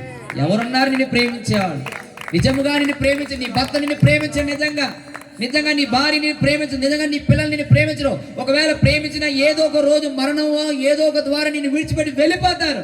కానీ యేసు మాత్రం ఎప్పుడు నిన్ను విడిచిపెట్టాడు, ఎందుకంటే ఆయన నిన్ను ప్రేమిస్తున్నాడు. హల్లెలూయా. ఈ ప్రేమే నన్ను పట్టుకుంది, ఈ ప్రేమే నన్ను హత్తుకుంది, ఈ ప్రేమే యేసు నిజముగా నన్ను ప్రేమిస్తున్నాడని నాకు అర్థమైంది. అందుకే ఆ దినము నుంచి ఈ దినం వరకు యేసు కొరకు పరిగెడుతూనే ఉన్నాను. హల్లెలూయా. పరిగెడుతున్నాను, ఇంకా పరిగెడతాను. ఎందుకో తెలుసా? యేసు నన్ను ప్రేమిస్తున్నాడు, నేను యేసుని ప్రేమిస్తున్నానని రుజువుపరచుకోవడం కోసం ఆయన కొరకు సాధ్యమైనంత వరకు పరిగెడుతూనే ఉంటాను. హల్లెలూయా. ఈరోజు ఈ మైక్ శబ్దం ద్వారా దేవుని వాక్యం విన్న దేవుని బిడ్డ, ఒకవేళ బాధలో ఉన్నావా, ఇబ్బందులో ఉన్నావా, పోరాటంలో ఉన్నావా, ఒంటరితనాన్ని నువ్వు అనుభవిస్తున్నావా, దురాత్మ శక్తులు, అంధకార శక్తులు, శైతాను శక్తులు పీడిస్తున్నాయా, రా యేసుకి దగ్గరికి. ఈ రాత్రి యేసుకి నీ హృదయం ఇవ్వు. యేసు నిన్ను ప్రేమిస్తాడు. యేసు తన ఆస్తికి కర్తగా నిన్ను మార్చేస్తాడు. ప్రతి పోరాటంలో నిన్ను బయటికి తీసుకొని వస్తాడు. హల్లెలూయా, హల్లెలూయా. ఈ రోజు మనం చూస్తే దేవుడు ఎక్కడ చూసినా యేసు గురించి వార్త వినబడుతుంది. లోకంలో ఎక్కడ చూసినా యేసయ్య సభలు జరుగుతున్నాయి, మీటింగ్ జరుగుతున్నాయి, లక్షలాది మంది ప్రజలు దేవుడిని నమ్ముతున్నారు. కారణం ఒకటే, నువ్వు కారు కొనుక్కోగలుగుతావు కానీ క్షేమాన్ని కొనుక్కోలేవు. నువ్వు ఇంటిని కొనుక్కోగలుగుతావు కానీ మనశ్శాంతిని కొనుక్కోలేవు. నువ్వు బంగారాన్ని కొనుక్కొని వేసుకుంటావు కానీ దాన్ని కాపాడుకునే శక్తి నీ దగ్గర లేదు. ఏది నువ్వు చేయలేవు. దేవుడు మాత్రమే చేయాల్సిన కొన్ని ఉన్నాయి, అవి యేసయ్య దగ్గర మాత్రమే దొరుకుతాయి. హల్లెలూయా. ఎక్కడ దొరకు. ఈరోజు నువ్వు బ్రతికున్నావంటే ఎవరి కృప? ఆయన కృప. నువ్వు ఆరోగ్యంగా ఉన్నావంటే ఎవరి కృప? ఆయన కృప. నీవు జీవిస్తున్నావు అంటే ఎవరి కృప? ఆయన కృప. నువ్వు ఇంకా వ్యాధిలో ఉండి కూడా బతికి ఉన్నావంటే ఎవరి కృప? ఆయన కృప. రోగము తగ్గి స్వస్థపడి దేవుని యొద్దకు వచ్చావంటే ఎవరి కృప? ఆయన కృప. ఆయన ఉచితమైన కృప ద్వారా నువ్వు బ్రతికి ఉన్నావు. హల్లెలూయా. మన వల్ల ఏది కాదండి, ఏది కాదు, మన వల్ల ఏది కాదు. అందుకే దేవుని ప్రణాళిక ఎంత గొప్పగా ఉంటుందో చూడండి. 9 ఏళ్ల వయసు అప్పుడు నాకు టీబీ జబ్బు వచ్చింది, క్షయవ్యాధి. తెలుసా మీ అందరికీ? సిగరెట్లు కాల్చి మందుగా తాగే వాళ్ళకి వస్తుంది ఊపిరితిత్తుల జబ్బు. ఈ 9 ఏళ్ల జబ్బుతో ఉంటే డాక్టర్ చెప్పాడు, ఈ బిడ్డ బ్రతకడం కష్టం. నీ 3 పిల్లల తర్వాత, 3 ఆడపిల్లల తర్వాత ఈ బిడ్డను నువ్వు కన్నావు, కానీ మా చేతుల్లో అయితే ఏమీ లేదు. ఆల్రెడీ చాలా వరకు ఈ వ్యాధి ముదిరిపోతూ వచ్చింది. ఇంక నువ్వు నమ్ముకున్న దేవుడే నిన్ను కాపాడాలి అని చెప్పి మా అమ్మకు చెప్పాడు. అప్పుడప్పుడే మా అమ్మ దేవుడు నమ్ముతుంది, మోకరించి ప్రార్థిస్తుందంట. ప్రభువా, పూజలు చేశాను, అలా చేశాను, ఇలా చేశాను, నా బిడ్డ చనిపోయేలాగా ఉన్నాడు, మందులు కూడా పని చేయలేని పరిస్థితికి వచ్చాడు. అప్పుడు కూడా టీవీకి మందులు ఉన్నాయి, కానీ తగ్గే స్వభావం తక్కువ, జబ్బు నయమయ్యే విధానం చాలా తక్కువ. చాలా మంది చచ్చిపోతా ఉన్నారు. మా వీధిలో 2 చనిపోయారు, తండ్రి చచ్చిపోయాడు, కొడుకు చచ్చిపోయాడు, ఇంక 3వది చచ్చిపోవాల్సింది నేనే. కాబట్టి ఇలాంటి ఒక వ్యాధి నాకు కూడా అర్థమైపోయింది. నేను కూడా చచ్చిపోతాను, నేను కూడా ఇంకా బ్రతకనని అందరూ చెప్తాను. నేను బతకను, నేను చనిపోతానని అందరూ చెప్పుకున్నాను 9 ఏళ్ల వయసు అప్పుడు. కానీ ఒక దినాన్ని మా అమ్మగారు ప్రార్థిస్తూ ఉన్నప్పుడు యేసయ్య అంటున్నాడు మా అమ్మతో కనబడి, అమ్మా, నేను తీసుకుంటానా, ఇదిగో నీ బిడ్డని నేను నీకు ఇచ్చేస్తున్నాను అన్నాడు. హల్లెలూయా.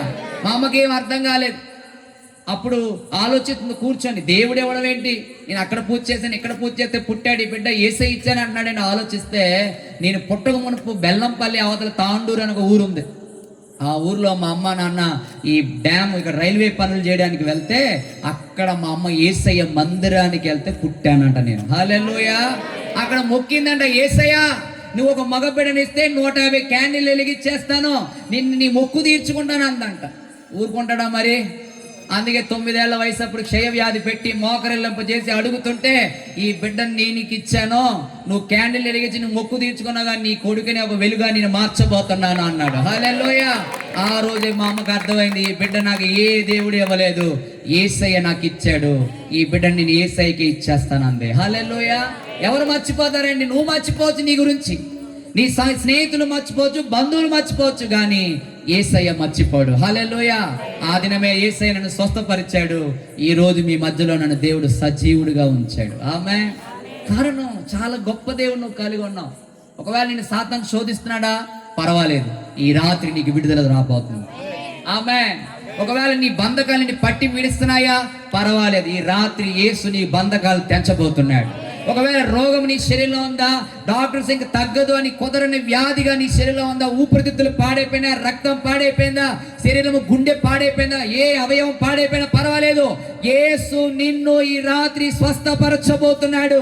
ఈ రాత్రి యేసు స్వస్థతను పొంది వెళ్ళబోతున్నావు. హల్లెలూయా. కారణం ఏంటంటే యేసే స్వస్థపరిచే దేవుడు. ఆమేన్. హల్లెలూయా. చూద్దాం, మనం ఒక 2 వాక్యాలు చదువుకొని మనం ప్రార్థనలకు వెళ్దాం. మార్క్స్ వార్త 1వ అధ్యాయము 34వ వచనం చదువుదాం.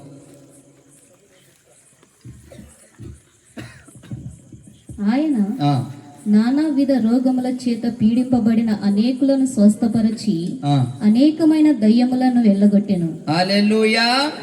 ఎవరాయన? యేసయ్య. ఏం చేస్తాడంటే యేసయ్య, మళ్ళీ చదవమ్మా.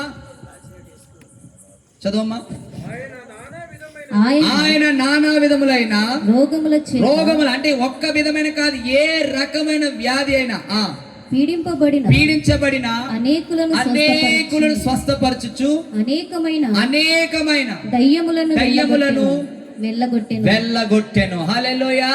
ఈ రాత్రి యేసయ్య ఏం చేయబోతున్నాడు తెలుసా? నానా విధమైన రోగములు నీ శరీరం నుంచి వెళ్ళిపోబోతున్నాయి.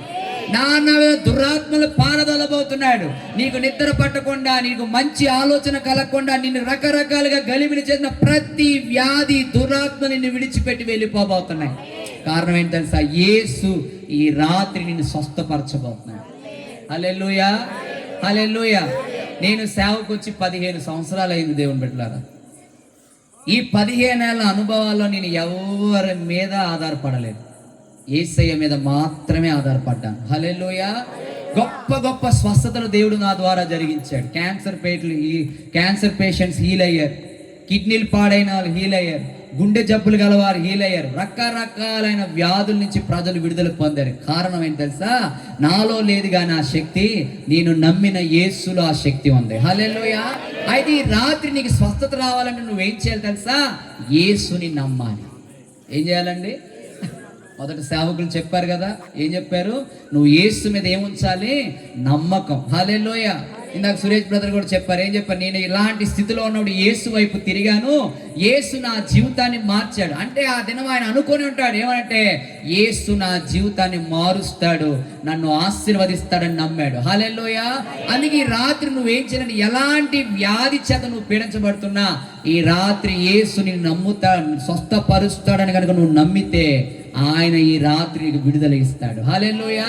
అందుకే బైబిల్ గ్రంథంలో ఎక్కడ చూసినా కూడా మనకు కనిపిస్తుంది, నమ్ముతున్నావా అని అడుగుతాడు దేవుడు. ఏమడుగుతాడండి? నమ్ముతున్నావా? నమ్మకం మాత్రం ఉంచి అంటాడు. నమ్మితే చాలు, నా మహిమను నువ్వు చూస్తావు అంటాడు. అయితే ఈ రాత్రి మనం ఏం చేయబోతున్నాం అంటే, యేసుని నమ్మబోతున్నాం. యేసు మనలను స్వస్థపరచబోతున్నాడు. హల్లెలూయా.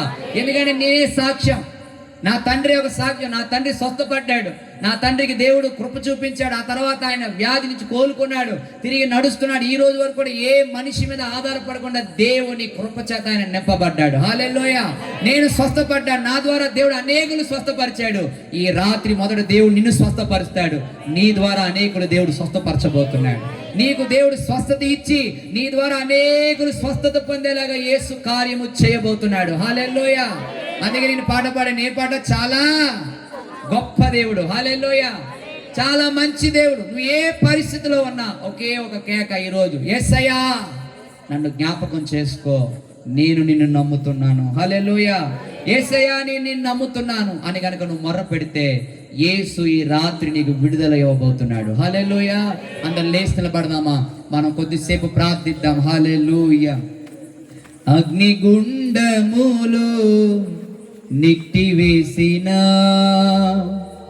సింహాల నోటికి నిన్ను అప్పగించిన. అందరు కళ్ళు మూద్దాం దేవుని బిడ్డలారా. లేచి నిలబడి కళ్ళు మూసుకొని హృదయపూర్వకంగా యేసుని ఆరాధిద్దాం. హల్లెలూయా. భయపడుతున్నావా? వేదనతో దుఃఖముతో ఈ స్థలంలో ఉన్నావా?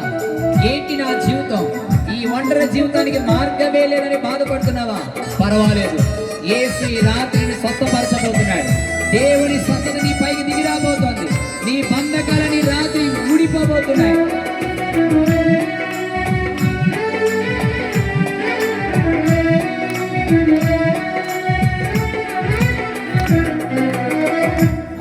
అగ్నిగుండములో నెట్టివేసిన సింహాల నోటికి నిన్ను అప్పగించిన శత్రువే నీ స్థితి చూచి అతిశయపడుతున్నా సింహాలి నీ ఎదుటే మింగివేయ నిలచిన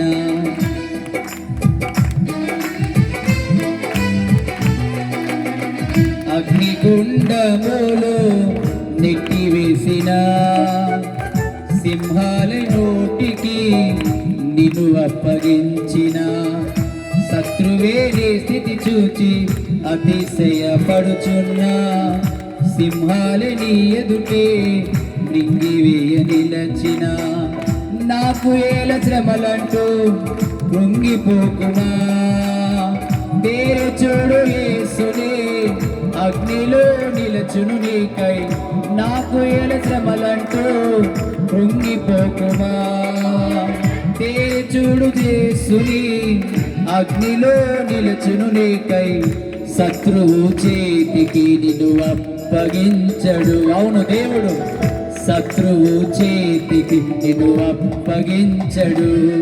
సీయోను దేవుడే నిన్ను సిగ్గుపడనివ్వడు. ఆమేన్.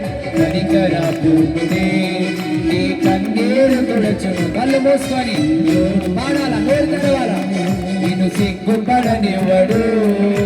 కనికరపూర్ణుడే నీ కన్నీరు తుడచును. అందరం సీయోను దేవుడే నిన్ను సిగ్గుపడనివ్వడు. కనికరపూర్ణుడే నీ కన్నీరు మన సందన ధ్యాన యేసువా యేసువా అభిషేకం అగ్ని దిగొచ్చును గాక. ఓ రకమ సందన ఆమేన్. సీయోను దేవుడే నిన్ను సిగ్గుపడనివ్వడు. కనికరపూర్ణుడే కొట్టు చప్పట్లు కొట్టి దేవుని ఆరాధించు. సీయోను దేవుడే నిన్ను సిగ్గుపడనివ్వడు. ఆమేన్. కనికరపూర్ణుడే నీ కన్నీరు తుడుచును. సీయోను దేవుడే నిన్ను సిగ్గుపడనివ్వడు. కనికరపూర్ణుడే నీ కన్నీరు తుడచును.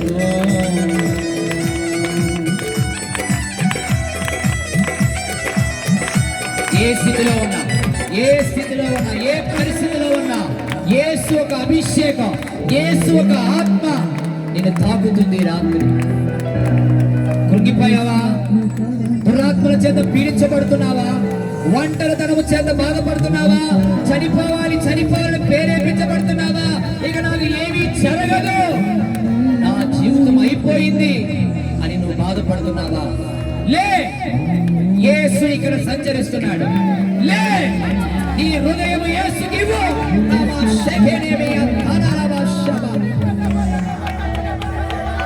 నువ్వు ఒంటరివి కాదు, నువ్వు అనాథవి కాదు, నువ్వు ఏమీ లేని వ్యక్తివి కాదు, నీవు బంధువులు లేని వ్యక్తివి కాదు. నీ జీవితంలో ఏమీ లేకపోయినా యేసు నీకు ఉన్నాడు.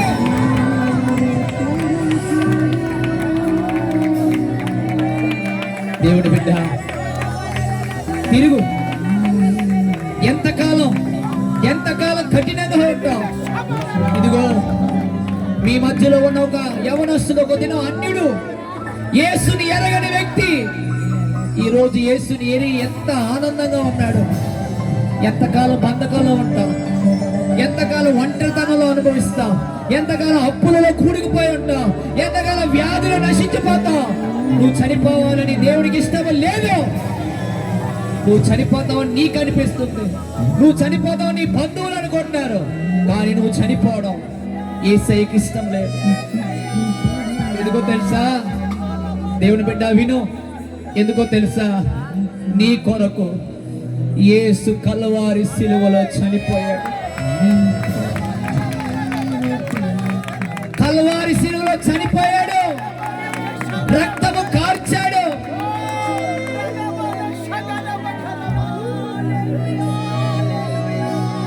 మంచివారి కొరకు సైతం మంచివాడు చనిపోడు. చెడ్డవారైన మన కోసం ఒక మంచి వ్యక్తి, మంచి దేవుడు చనిపోయాడు. ఆయనకి నీ డబ్బు వద్దు, ఆయనకి నీ ఆస్తి వద్దు, ఆయన నువ్వు కలిగి ఉన్నది ఏది వద్దు, ఆయన నువ్వు కావాలి. యేసు చెప్తున్నాడు, కుమార్తె రహన్మా జహల్మా జహేనా జహీమా స్టెరానియాన్సన.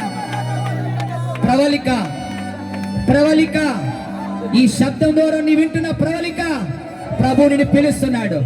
రా, పూర్తిగా నీ హృదయాన్ని దేవునికి ఇవ్వు. ప్రవళిక, యేసు నిన్ను పిలుస్తున్నాడు, యేసు నిన్ను పిలుస్తున్నాడు, యేసు నిన్ను పిలుస్తున్నాడు. ఓ మరాశగన్నాని అన్నలనవశ. కృప, ప్రభు వైపు తిరుగు. ప్రభుకి నీ హృదయం ఇవ్వు. నిస్సి ప్రభుకి నీ హృదయం ఇవ్వు. అదిగో యేసు నీ ముందు అంగలాడుస్తున్నాడు నీ కోసం. ఆయనకి నీ దగ్గర ఉన్నది ఏది వద్దు, నువ్వే కావాలి, నీ హృదయం కావాలి. లక్ష్మి, సత్యవతి, ప్రభు పిలుస్తున్నాడు. వీరబాబు, ఈ శబ్దం ద్వారా నువ్వు వాక్యం విన్నావు. వీరబాబు, రా, యేసు ఎదుగు రా, యేసు ఎదుగు రా. నీ సమస్యలు తొలగిపోబోతున్నాయి, నీ సమస్యలు తొలగిపోబోతున్నాయి, నీ పోరాటాలు తొలగిపోబోతున్నాయి. యేసు నీ కొరకు ఇంకా బ్రతికే ఉన్నాడు.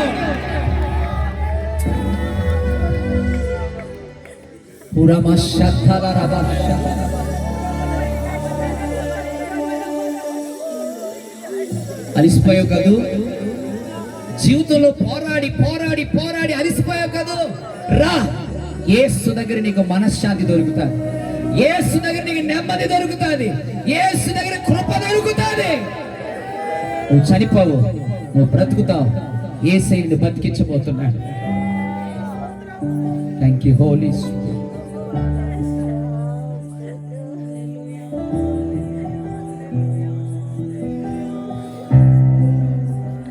Thank you holy spirit. 2 నిమిషాలు నోరు తెరిచి ప్రార్థిస్తావు. 2 చేతులు పైకి. నువ్వు ఒకవేళ దేవుణ్ణి ఎర్రగని బిడ్డవైనా పర్వాలేదమ్మా. లోకంలో చాలా మంది డాక్టర్స్ దగ్గర తిరిగావు కదా. యేసయ్య అనే ఒక డాక్టర్ ఉన్నాడు. ఖర్చు ఏమవ్వదు, ఆయన నీ దగ్గర ఏ డబ్బు ఆశించాడు. కళ్ళు మూసుకొని యేసయ్య అని పిలుస్తావా, ఈ రాత్రి నీ చాతబడి పారిపోతుంది. నీ కట్లన్నీ తెగిపోతాయి. యేసయ్యా, యేసయ్యా, రండి యేసయ్యా, రండి యేసయ్యా. ఓ రమాషానా, యేసే రండి. అలిసిపోయారయ్యా, నీ జీవితంలో అలిసిపోయారయ్యా, నెమ్మది కోల్పోయారయ్యా, ప్రశాంతత కోల్పోయారయ్యా, జీవితంలో ఆశ లేకుండా బ్రతుకుతున్నారయ్యా. యేసయ్యా, యేసు నీకే. Welcome holy God, welcome Holy spirit. నీ హృదయాన్ని దేవునికి ఇవ్వు, నీ హృదయాన్ని దేవునికి ఇవ్వు, నీ హృదయాన్ని దేవునికి ఇవ్వు.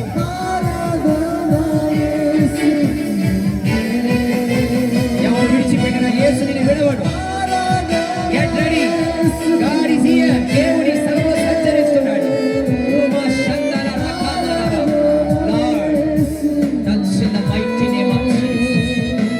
ప్రభు నీ తాకుతున్నాడు. ఈ రోజు నీ జీవితం మారిపోబోతుంది. Thank you holy spirit, thank you holy spirit. నీ జీవితం మారుతుంది, నీ గాయాలని స్వస్థపడుతున్నాయి. నీ బ్రేక్ త్రూ పొందుకో. హల్లెలూయా, హల్లెలూయా. ప్రభు పిలుపు నీ మీద ఉంది. లోబడు, కానీ ఆర్పకు.